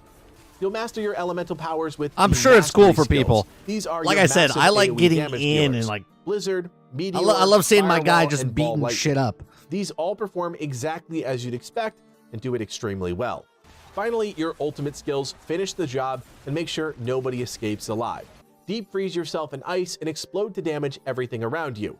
Ignite in a pulsing inferno, or double down on lightning spells with unstable currents and bring the heavens crashing Mostly down on female your foes. streamers and gamers play sorcerers. A master of nature, the Druid makes its triumphant return to Diablo and brings with it an impressive array of skills and battlefield benefits. The class has access to a good amount of CC and can also debuff the enemy while still boasting a decently high damage output. There are a few more ranged options than, say, the Barbarian, but where the Druid really shines is in its close quarters combat, tapping into its incredible ability to fluidly shapeshift. You're also dependent on the Spirit resource, which will need to be managed accordingly. Again, slot too many of the wrong abilities, and you'll be left unable to call the power of nature to aid you in combat. The real treat This to looks this class interesting. is the pure fantasy element. Druids are shapeshifters, and you various can do a abilities wolf as will well? require a certain form to enact. Fortunately, your abilities will automatically shift you to the I'm proper sold. form to deal their damage. This is a nice change as it removes a layer of management to keep track of while still keeping the fantasy of the Druid intact. You'll dish out damage via physical, lightning, and poison, and do so wielding one- and two-handed weapons in addition to staves. While we don't have a name for the Druid's unique class mechanic, we know how it'll work. As the Druid, you'll interact with up to 4 spirits that accept boons you receive from enemies. When applied, these boons unlock bonuses for the player and aid in various scenarios and combat options, enhancing your skills or providing buffs.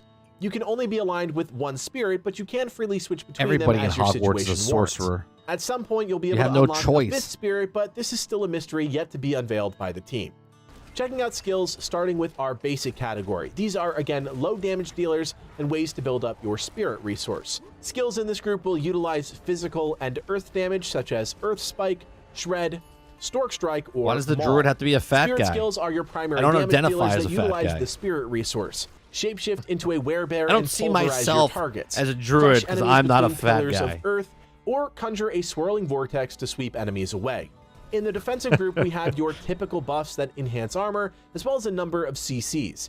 Tap into wind or earth protection, trample your enemies to momentarily stun them, apply attack speed debuffs with roar, or rend your enemies with a ravenous bite in werewolf form. Wrath skills are larger AoE abilities with longer but reasonable cooldowns. So far, we know of just 2 abilities in this category, be it blasting a group of enemies with hurricane force winds, or hurling a boulder crushing anything in its way. There are also companion skills, which take the form of passive summons. It's because he's a Depending bear? on the skill chosen, wolves, So? ravens, or vine creepers will appear and aid A you wolf in is not as big as a combat. bear. Wolves bring critical strike. Oh, wait a minute, he's got ravens will add a wolves with them as vulnerability well? debuff, and vines Oh, will man. unleash poison to slowly Come whittle on down now, your I can turn into targets. a wolf, a Finally bear, are the and have ultimate wolves skills. behind me? Unleash That's your sold. true What's druidic going on, Super rage Dave? with a cataclysm storm to knock back enemies and deal huge amounts of damage. Rage in grizzly form to become an unstoppable force for a small period of time, or gain instant control of the battlefield by petrifying and damaging all nearby enemies.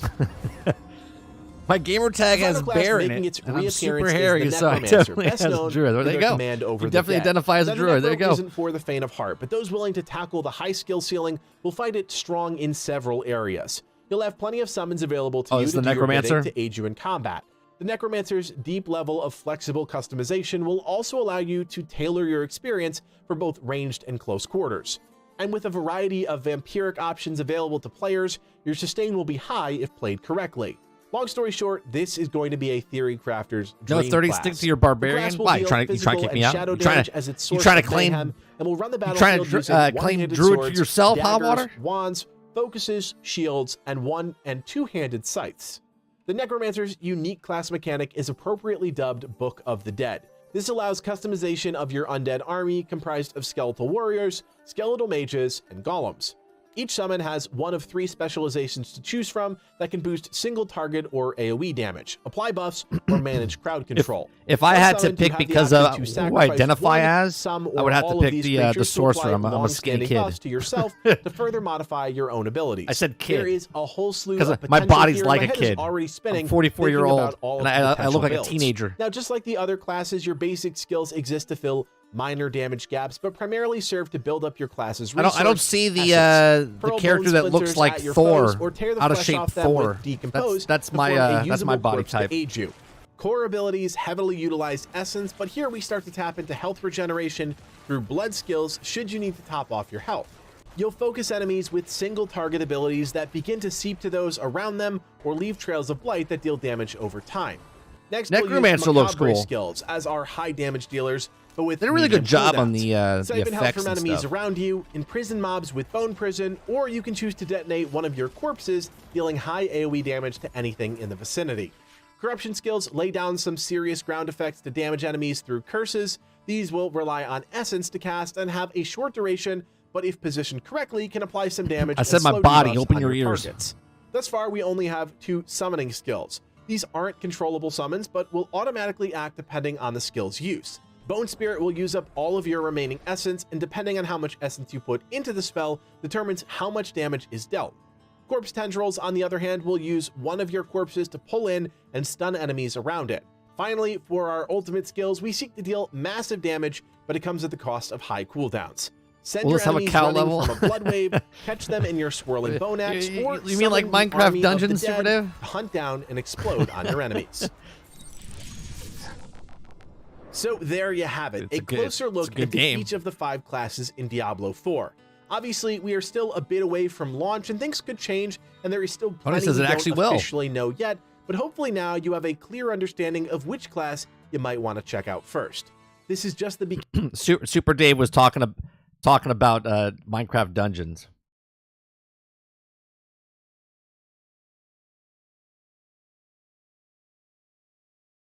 All right, 5 reasons to Diablo play. 4's open beta marks the first time players will have unfettered access to the game, and while the scope of the event is limited, there are a number of important things we'll be able to learn from just a few days of testing. My name is Kodiak, this is Legacy Gaming, and today I'm sharing the big things I'll be paying attention to during Diablo 4's open beta. Since we started covering Diablo 4 a short while ago, I've received a number of messages asking me what I hope to get out of the open beta. Now, truth be told, I'm open to the experience. I want Diablo 4 to blow me away and set the stage for the adventure I'll have on June 6th, not the other way around. That being said, based on what we know, there are a number of systems I'm desperate to learn more about, and I think the open beta will be the perfect opportunity to shed some light. Are you being serious, Tony? The game that They're will actually help going to put determine its ultimate success or failure. First thing I'm really curious to learn more about is the game's shared world experience. Yeah, so in Minecraft Dungeons, there's a whole level of shroom cows that you go to, and there's a big giant iron redstone golem at the end that you fight, and they're like super hard to beat, Secret that Diablo it's a 4 secret is level. inching closer to MMO territory, and that's something I'm anxious to experience for myself. During the open beta, we'll be able to fight Ashava, one of the game's world bosses, and this is new territory for Diablo. It's said that world bosses will require more than a dozen players to take down, and I want to know how that's all going to work from a technical standpoint. No, I haven't. Okay, so is that? See, I didn't know that. Is that a reference to Diablo 3? I haven't seen the cow level in Diablo 3 or Diablo 2. I never saw it.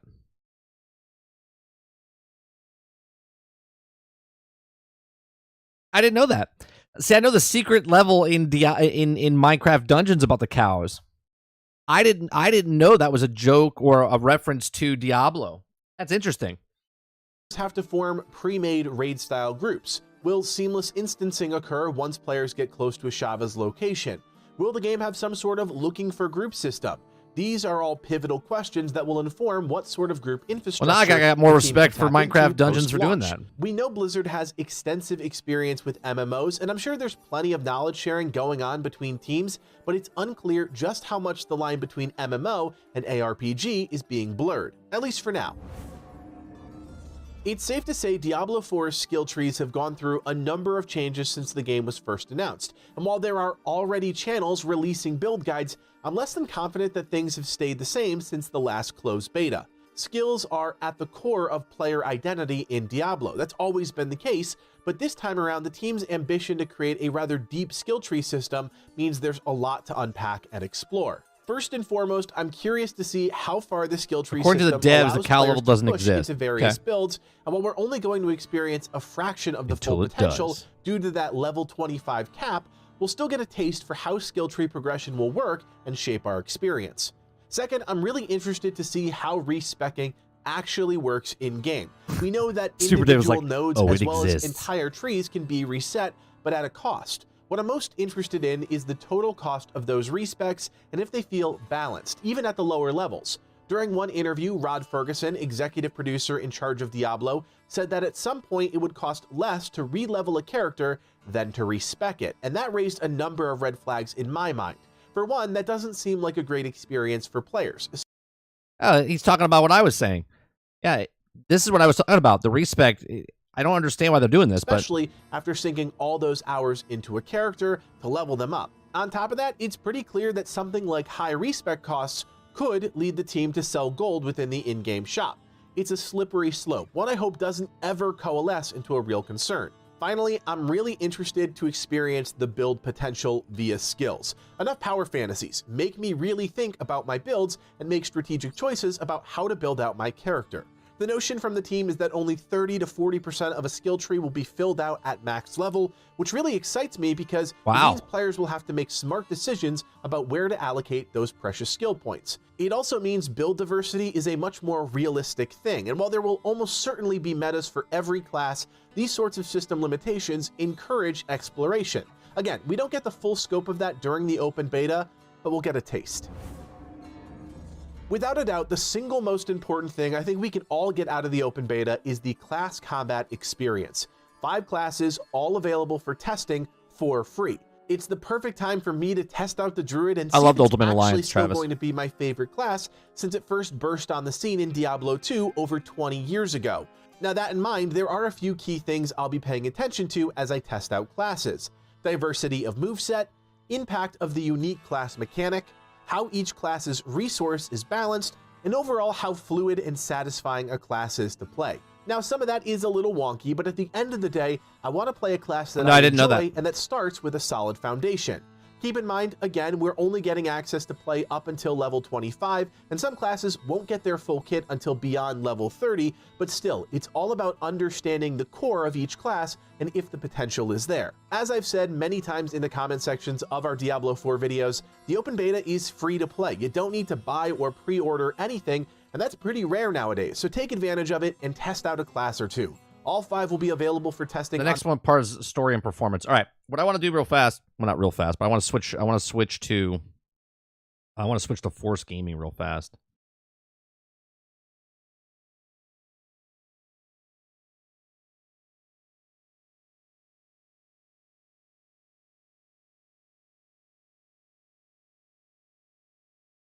Yeah, he's got. Today's video is spawned safe. He's got a whole thing. That's all right. Let's pop this up. Let me grab his channel real fast 40% so I can on any purchase.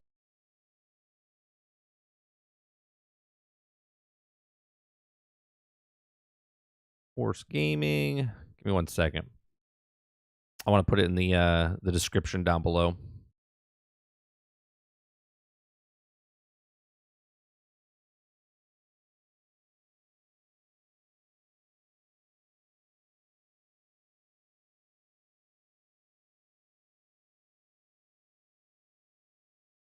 All right.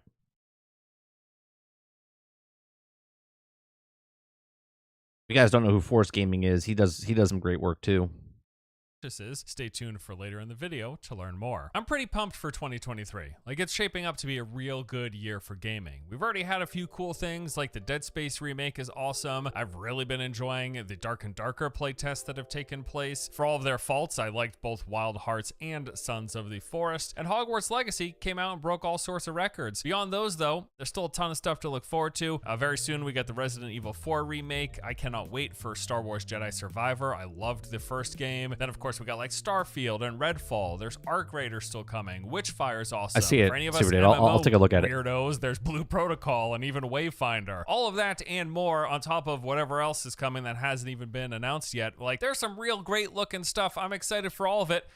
And you could just throw it all in the trash. It doesn't matter, because without question, the #1 game sitting at the top of my list is Diablo 4. Out of everything, how do I think the new character will work in Jedi Survivor? What do you mean? I expect to spend the most time playing. Now I know. You're talking about the stuff to be concerned it's just about, a companion. Right? I don't think you'll be able to play them with a box price battle pass, cash shop, and selling an expansion down the road. It's like everything but NFTs, basically. Concerns about things like content variety or the end game replayability, and then of course there's the itemization and progression worries for all of us mega ARPG nerds. Pick your poison, right? Any one of these things may very well ruin Diablo 4 in the end for some of you. But today, I want to cast those concerns aside. Valid as they may be, I've made plenty of videos already covering this stuff, and I'm sure I will make more. Is he loud enough? Because I have it maxed out. Today I want us to recall the fact that and I can raise it up on the hobby meant to be enjoyed. Or in other words, or is he good gaming volume is for you supposed guys? To be fun, yeah. And you know what? I've already played a ton of Diablo 4 through various early hands-on events, including BlizzCon back when that was still a thing. And the game is fun, like a lot of fun. So between the time that I've spent with the game and everything else we've learned and seen through previews, I'm really looking forward to the full release of Diablo 4. So today,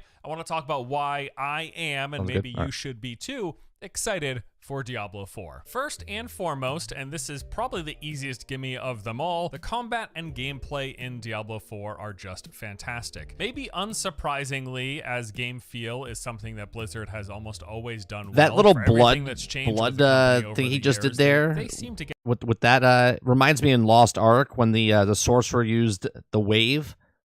Get this right more. And I know they probably did it first, but you know, either way, I do like that they're taking stuff from Lost Ark and Path of Exile and like adding it into this game as well. Times than not. I'd even go as far as to say that even if Blizzard dropped the ball with everything else about Diablo 4, the combat is good enough to keep me playing for quite some time. Moving through the world, smashing hordes of demons, casting spells, it all looks, sounds, and feels fantastic. Now, whenever I talk about a game feeling good to play, it can kind of come across as vague. Like, what does that even mean? What does it mean for it to feel good?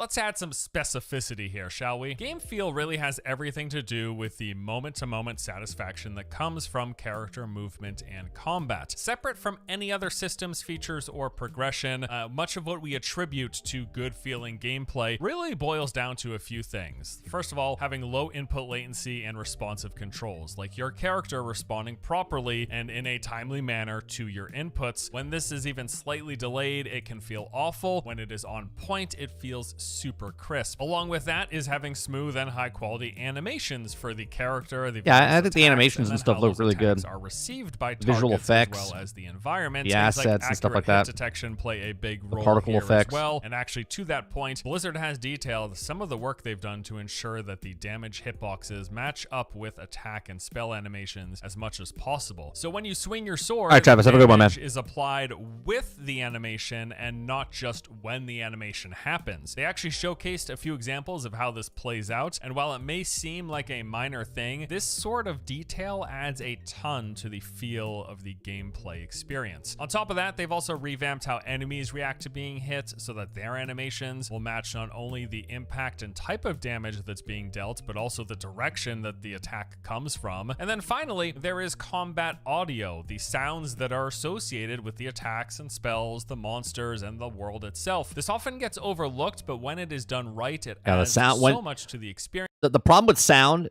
when sound's done right, you don't notice it. You know what I mean? Like when you're watching a movie and the sound and the video editing all comes in, you appreciate it without even knowing you're appreciating it because it doesn't take you out of that moment. So when you're playing certain games and the sound design is really well done, you don't notice it because it's just good. And in Diablo 4, the sounds, they sound good.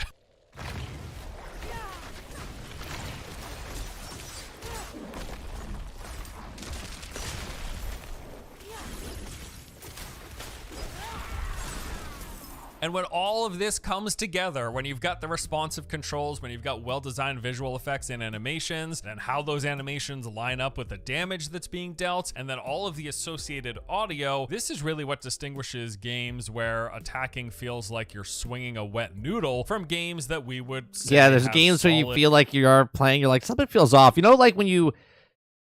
Grand Theft Auto, when you drive a car in Grand Theft Auto, certain cars feel really good. They feel like they have weight to it. You know what I mean? And then other games you do driving in, and they don't feel like they're on the road. They don't feel like they have weight. They feel really light, or they feel really like too heavy to overcompensate and stuff. It's very hard in a video game to make it feel like there's some gravity or weight to something. Or visceral or good feeling combat. And from what I've played so far, Diablo 4 totally has good feeling combat. Oh, and also this could be an entire section in and of itself, but I just will add this on here. Across the board, their use of dynamic animations is really cool. So they've got dynamic player skills, where as your skills get more powerful, either enhanced via the upgrades in the skill tree That's or cool. from your gear, the visual effects will ramp up to... Do you guys see that? Like, look at the difference between the low intensity and high intensity. Here, I'll go back.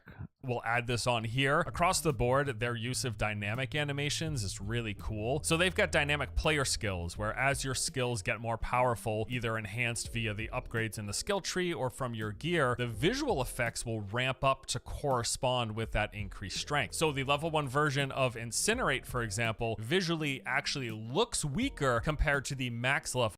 Look at the low intensity compared to the high intensity, right? The blue flame and the way that does it.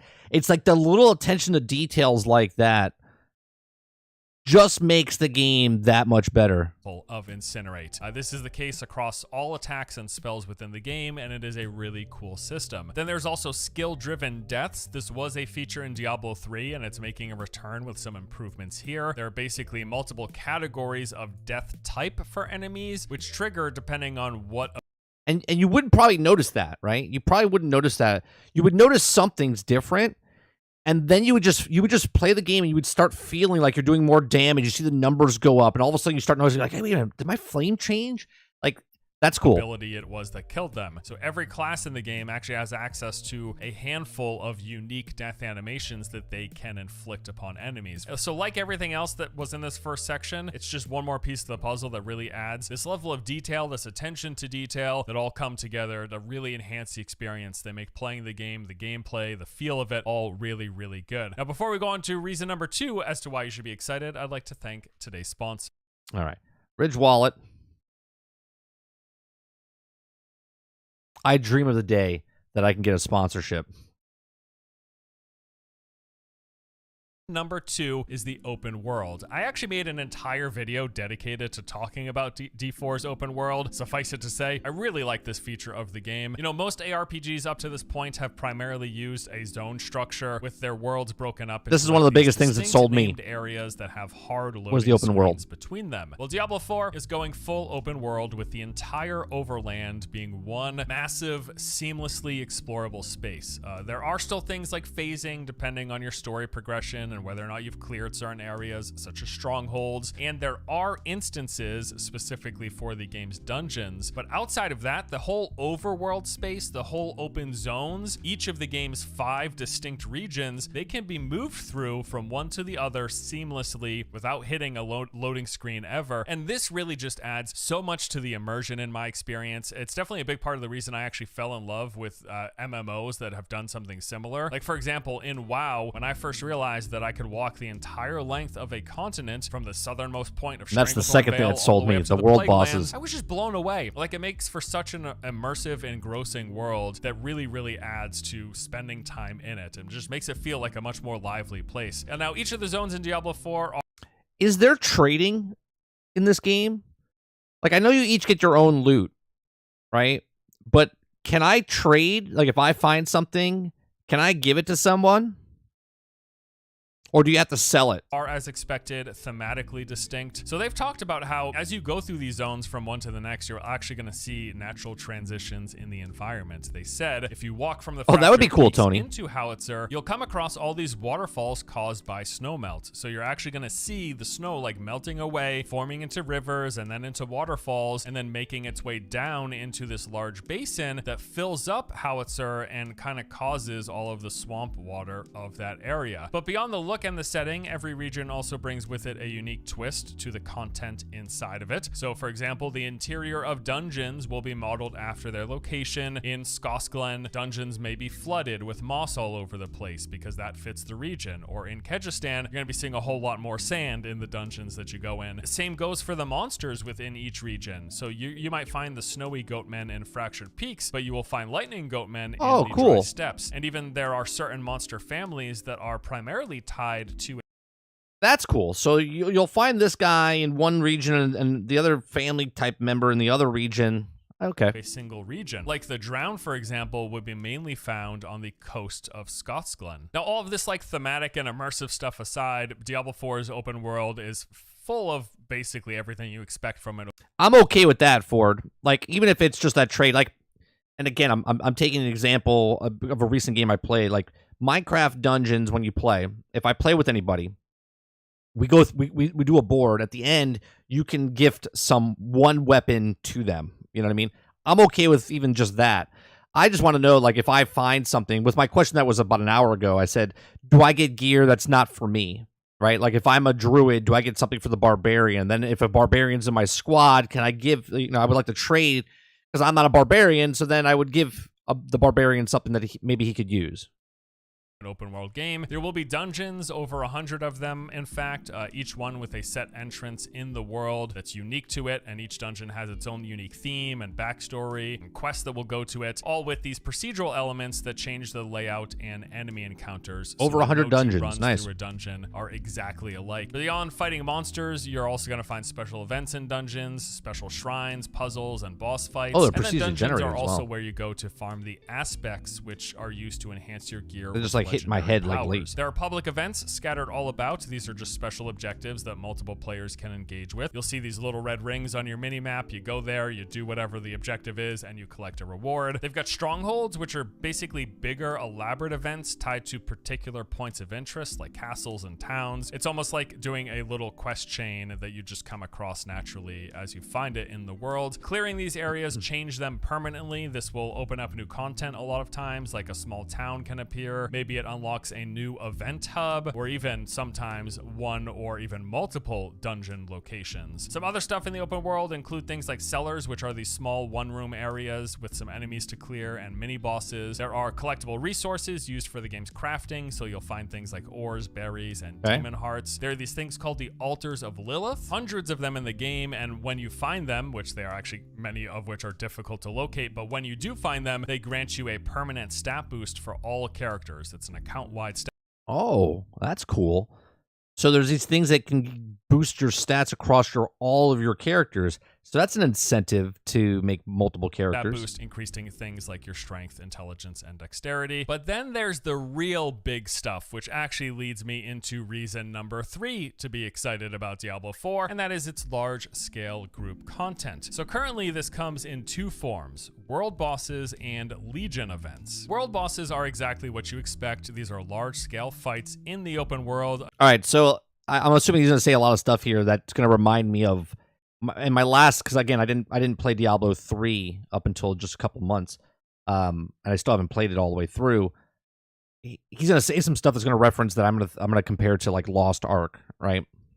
Against very big bosses. Now, when I played a preview last year, there was one world boss in that area. It was located on the far eastern side of the Fractured Peaks, part of the world that was clearly designed specifically for the fight. It was like this large open iced over lake with nothing else around it. So there's a warning that goes up 5 minutes prior to a boss spawning. There's a countdown timer. You go to the area, and in our instance, we saw like this massive spawning pool. And when the timer ended, out popped Ashava the Pestilent. So he's like a kind of bird-looking monstrosity. He's got a beak and a lot of spikes, these 2 large talons, and what are probably wings if he had feathers, and a few different abilities, like he could jam his claw in.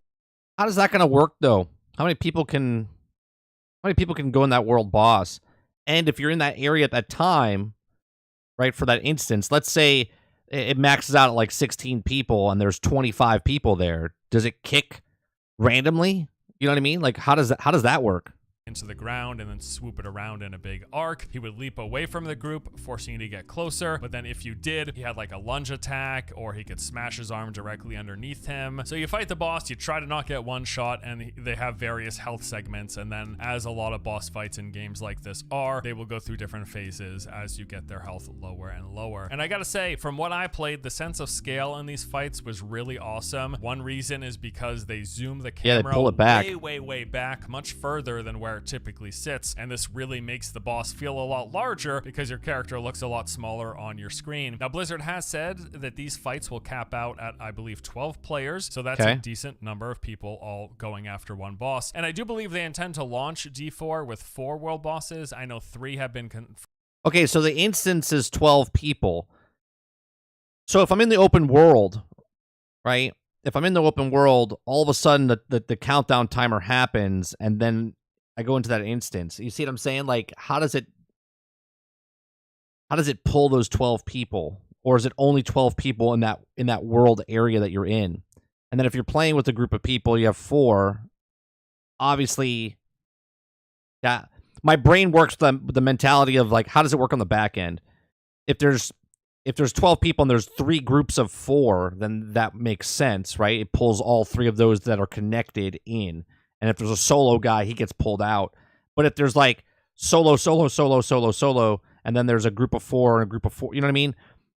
Who gets taken in, and who gets left out?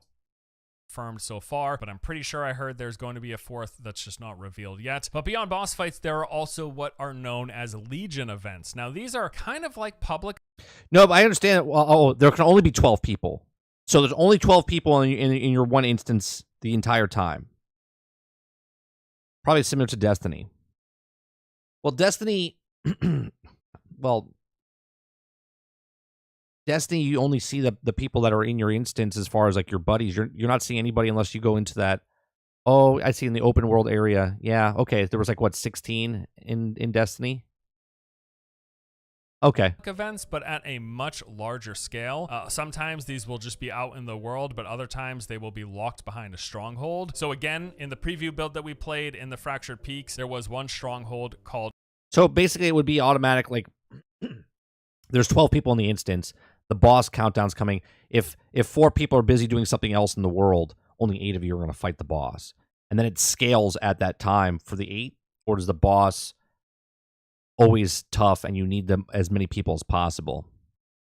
Core Dragon. We went there and it was like infested with these vampires. We had to clear these boils, go through a couple of phases, and once we cleared the stronghold, it opened up one of these Legion events. And yeah, it's just like a much harder version of a small public event, multi-scaled, a lot of different objectives, difficult mini bosses, sometimes an actual full-on boss, and these appear to require multiple people to take on, similar to the world boss. So pretty cool stuff. 2 large-scale group content already in the game, but honestly, it feels like they're kind of just scratching the surface. And what I am most hopeful for is the potential that they could open this up and do more with it. Personally, I would love for Diablo 4 to take a note out of Lost Ark's book when it comes to their end game rating specifically. Having this challenging content that requires big teams of players to take on, and that is a lot more than just like a DPS or a survivability check. It does, Tony. It does look like he has to their end game rating specifically. Having this challenging content that requires big teams of players to take on, and that is a lot more than just like a DPS or a survivability check, with mechanics that require players to pay attention and not just like, hey, don't stand in the fire, you know what I mean? There's just a lot of potential to craft interesting encounters, big group content. We see it in Lost Ark. Even from Blizzard's very own perspective, they've got WoW. They've designed a lot of PvE group content encounters, and I would love to see a Diablo spin on this sort of thing, or what I would refer to as like the pinnacle endgame content, these longer term goals that you're working towards as you're going through the gearing up process. I would love to see it. At the moment, we know that the endgame in Diablo 4 will consist primarily of running nightmare dungeons, doing the Helltide open zone farming. Yeah, that sounds like all stuff in like Lost Ark. Tree of Whispers, and I just think it'd be cool if they add more bigger scale stuff to this list. And again, I'm comparing because that's the last thing I played like this. PvP content. You know, in any game that I've ever played that has open world PvP, that aspect... Hold on one second. I want to back up a second. So there is PvP content. You know, in any game that I've ever played that has open world PvP, that aspect of the game inevitably ends up creating some of the most memorable moments. There's just something about like the sense of danger and unpredictability of open world PvP that makes for lasting memories, honestly. And so I'm happy to know that Diablo 4 will have... What's the downside? And again, for those of you that played Diablo, what is the downside when you play PvP? If I die, what am I losing? Are they getting gold off of me? Are they getting just XP? Are they obviously, I'm assuming it's like the DZ and like Division or anything else. You're getting certain resources for each kill that you get to put towards something, I would assume. Have it. Specifically, they've got what are called the Fields of Hatred. These are designated areas of the world where PvP between players is 100% open. Anyone who steps into these zones is flagged for PvP up until they leave. Now, beyond going over there for the sake of conflict and so it's a dedicated area. So it is like the dark zone. Fighting other players, there is loot, resources, and a special PvP currency. So Blizzard... Okay, so there is a PvP currency. All right. Has stated that the gear and the loot that drops in these regions will be similar to any other endgame activity. So fans of PvP don't have to feel like they're sacrificing any of their PvE progression. Would that be easier then, right? Would that be easier if it has the same end? He says it. Let me rewind a second. And the loot that drops in these regions will be similar to any other endgame activity. So fans of PvP don't have to feel like they're sacrificing. Okay, so you could do endgame activities with big groups, or you can jump into the PvP area and still potentially get endgame gear. Any of their PvE progression. And yeah, basically, in general, Fields of Hatred are going to be just like any other zone in the game in terms of its content and things to do, as well as the loot that you'll get. There will be dungeons, public events, altars of Lilith, and everything else that I mentioned, but with the extra addition of open PvP and a special currency called Seeds of Hatred. So by either killing monsters or other players in these regions, beyond whatever loot drops, you'll also collect Seeds of Hatred. Okay, So another thing, because again, I haven't played Diablo, but I played a game on the mobile device, Marvel Future Revolution. When you played PvP in there, you would get currency from the actual enemies, and then you would also get a currency from the people that you killed. You would get more XP to the people that you're the players than you did the actual PvE, right?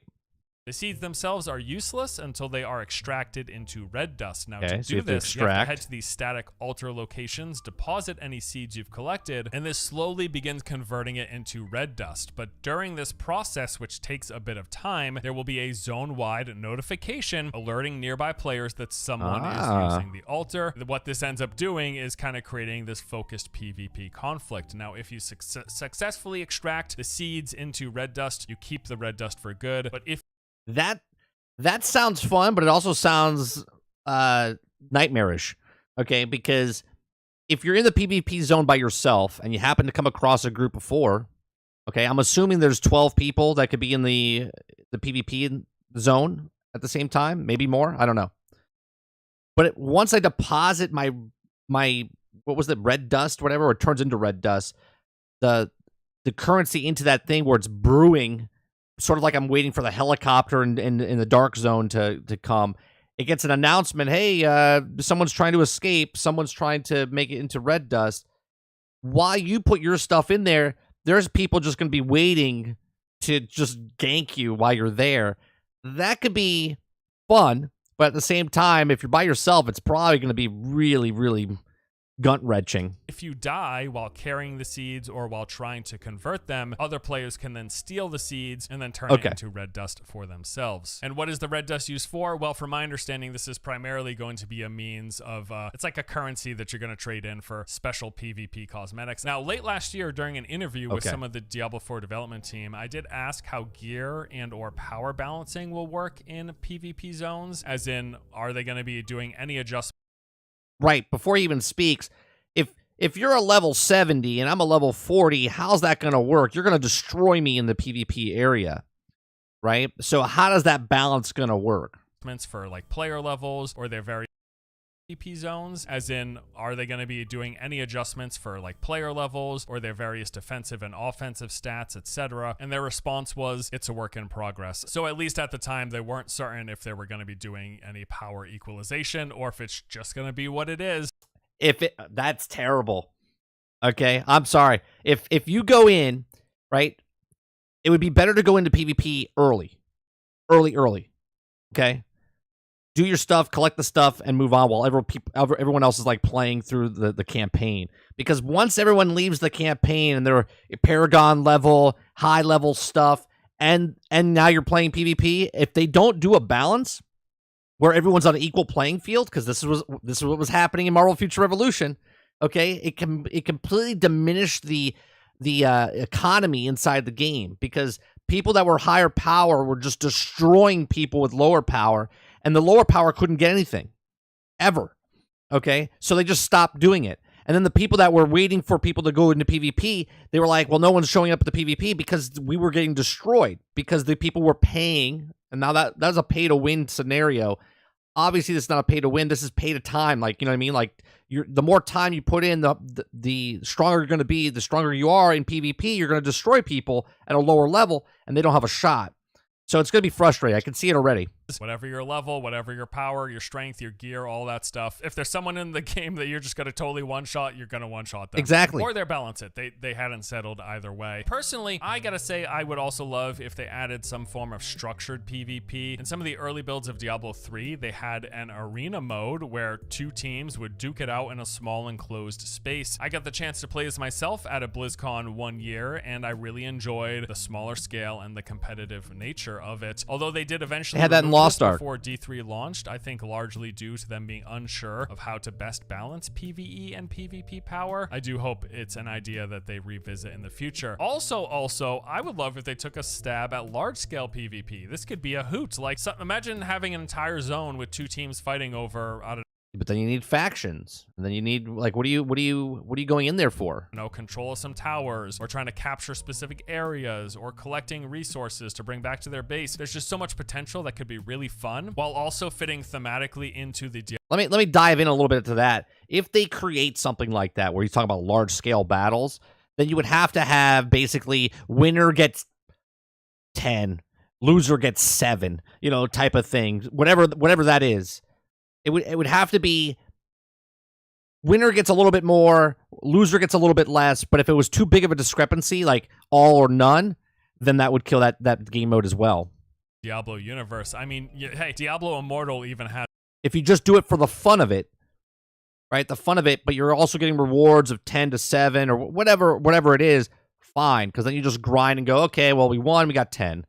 We lost, we got 7. A system of factions with players divided into the Shadows or the Immortals. I think something like that could be great in a non-pay-to-win Diablo game. Reason number 5 I am excited for this game is the seasonal updates. With Diablo 4 being so much more heavily monetized than D3, part of their justification beyond, being a for-profit business is that they will be using the extra revenue to fund continuous support and updates for the game. So this will come in the form of seasonal updates, which they have said they are building a dedicated team to bring us up to 4 seasons a year. How does it work in Immortals? Specifically, they have said that every season will come with fresh new gameplay features and a new quest line that reveals more of the world and story, that they would be refreshing the meta with new legendary and unique items, paragon boards, glyphs, and other features. There would be new live events, such as these invasions, where different monster families might, say, take over an entire region of the world, along with various other means of improvement, quality of life features, polish, and tuning. And yeah, they're funding all of this via a battle pass and the in-game cash shop. Now, as someone who intends to play and ideally enjoy Diablo 4, the game getting continuous new content is of course a plus, but as with any other live service game, it's really gonna just boil down to whether or not they live up to the promise of delivering worthwhile content. And yeah, they do say that this will be substantial and meaningful updates, but at the same time, I have to imagine they won't be too substantial or too meaningful. And I say that because we know they intend to sell expansions, right? So I imagine all of the biggest additions will come with those expansions. I would assume this includes things like anytime they add a new class or add a brand new zone or any other really significant feature. I have to assume that that will go in expansions because it has to justify the cost of an expansion.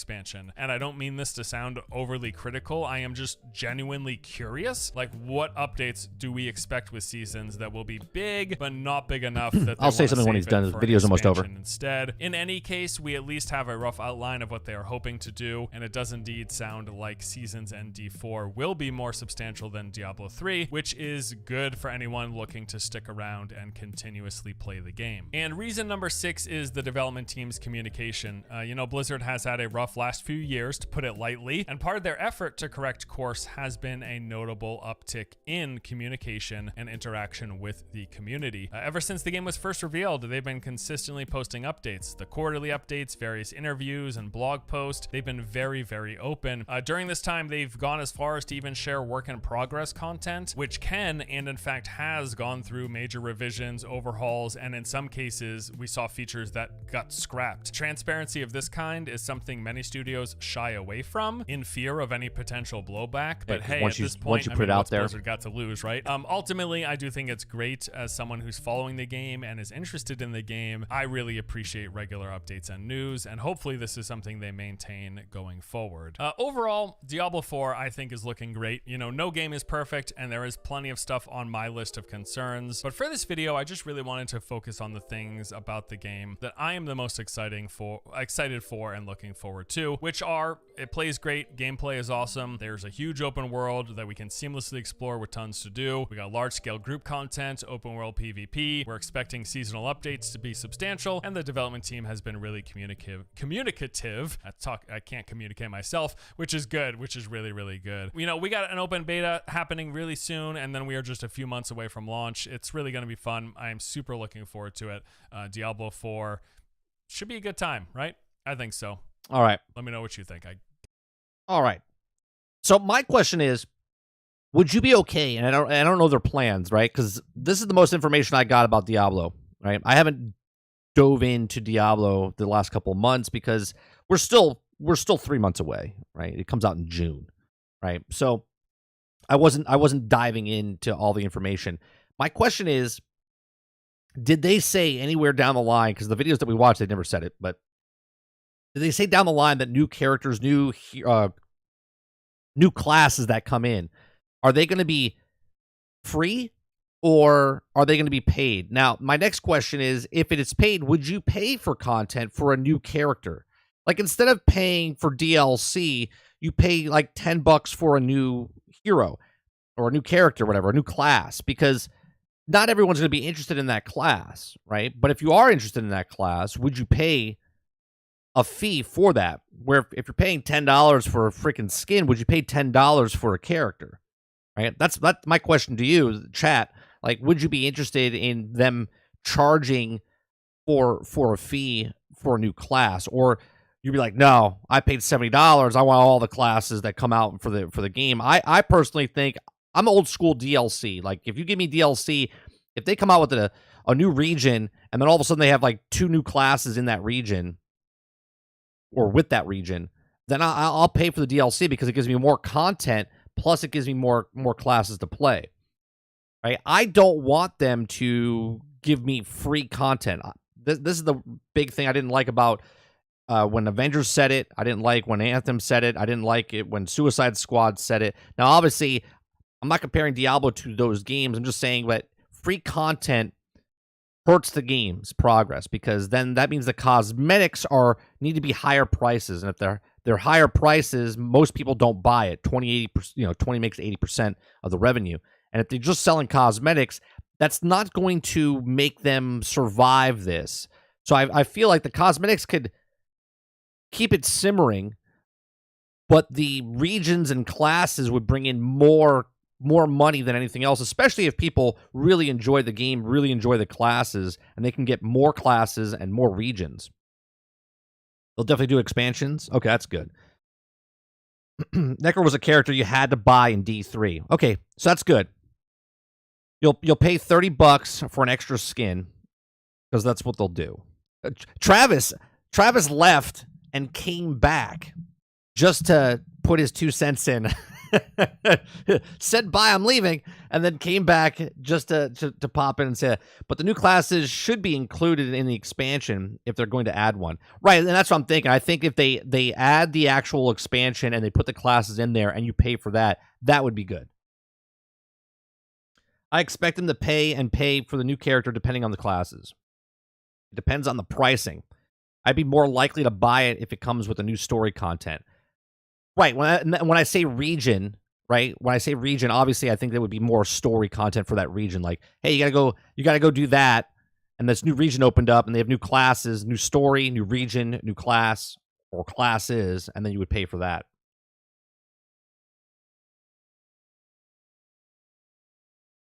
Historically, that's what they do. Yes. Okay. Cool. Yeah, I mean, obviously the cosmetics. Those of you out there are going to buy cosmetics. I just feel like cosmetics don't survive. They don't make enough money because there's not thousands of people. I shouldn't say thousands. There are thousands of people that pay it, but there's not millions of people that, like, if the game sells 10 million copies, there's not 10 million people buying skins. You see what I'm saying? They'll buy the pre-order bonus to get a skin, but they're not going to later date. It's like literally 2% of the population goes and buys cosmetics, and that's why they charge 10, 15, 20, as Overwatch does. It's insane, right? I mean, they were doing bundles in Marvel's Avengers near the end where they were charging $75 for like a bundle of stuff. And it's just insane to me that you charge, like, your game's on sale for $30, but yet you're charging $75 for a skin. It's absurd, right? So hopefully that game's great. And they have the 5 at the start. Is it 5 or 6? I think they said there was going to be a 6th. But regardless, that new region, new characters, and they use DLC to pay for that. I hope that's the way they do it. Man, I missed the unlockables, period. There are unlockables in the game, but there's also cosmetics, and the cosmetics are just transmogs. That's what they are.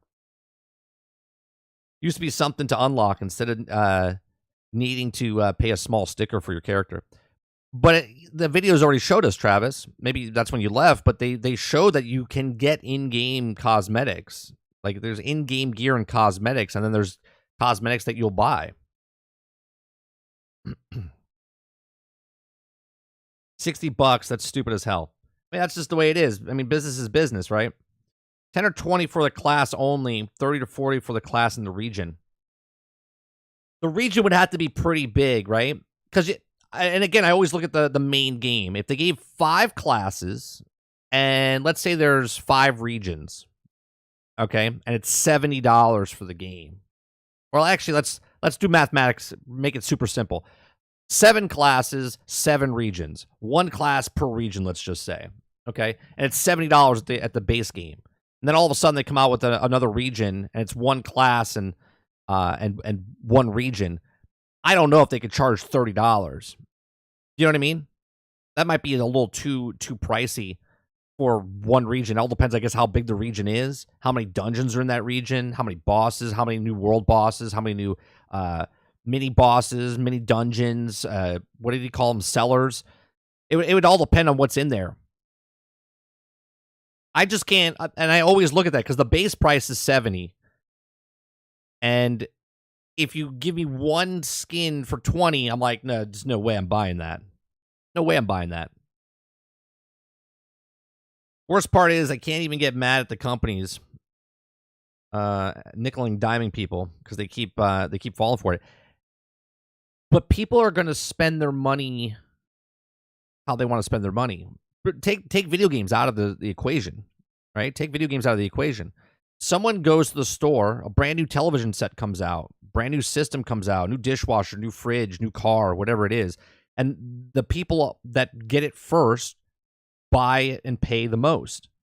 And as more people buy it, then it comes down in price. And then the other people start buying it on sale and discounts and whatever else. That's just the way business is. So there's always going to be people that buy the skins at the $20 price point, and then 4 or 5 months down the line, they're giving you it the same thing on sale for like $4. Or they do what Marvel's Avengers did, and they're just giving all the skins out for free for everybody. But is that called shiny new syndrome? I mean, you know what I mean? Like, when the newest graphics cards comes out, people buy them. And then there's other people that wait 6 months, a year to buy them. We talked about this with the PlayStation 5 yesterday. People bought the PlayStation 5 Pro. People bought the PlayStation 5 when now the Pro's coming out, right? Now I'm going to get a better system for the same price that you paid for. Yeah, you played the games, but you had your time investment into that console. So is it worth your money? If it all depends. It's speculative across the world.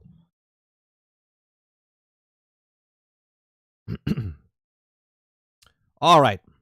It's 12 o'clock. I feel more educated now on Diablo. I hope these videos helped you. Make sure you go to Legacy Gaming. Make sure you go to Force Gaming. Check them out. Hit the like button.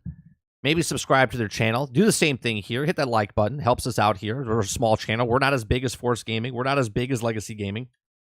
I think Force Gaming's got over 1 million. He's close. He's got 972,000. Legacy Gaming's got 300,000. And here I am at 1,200. Right? So we're slowly getting there. Maybe by the time I'm 50 and still gaming, we'll have that many. We're done for the day. I appreciate you guys coming out and having a conversation and getting some info on Diablo 4. I think tonight what we'll do is we'll play Diablo 3 tonight, just because, you know, we're in the mood. We'll play Diablo 3. We've been playing Valheim the last 2 nights. We'll play Diablo 3 tonight. There is no podcast tonight. The podcast was on Thursdays. We moved it to Wednesday this week, and then Sarge's computer blew up. So we didn't have any podcast this week. So no GXG this week. So tonight we'll play Diablo 3.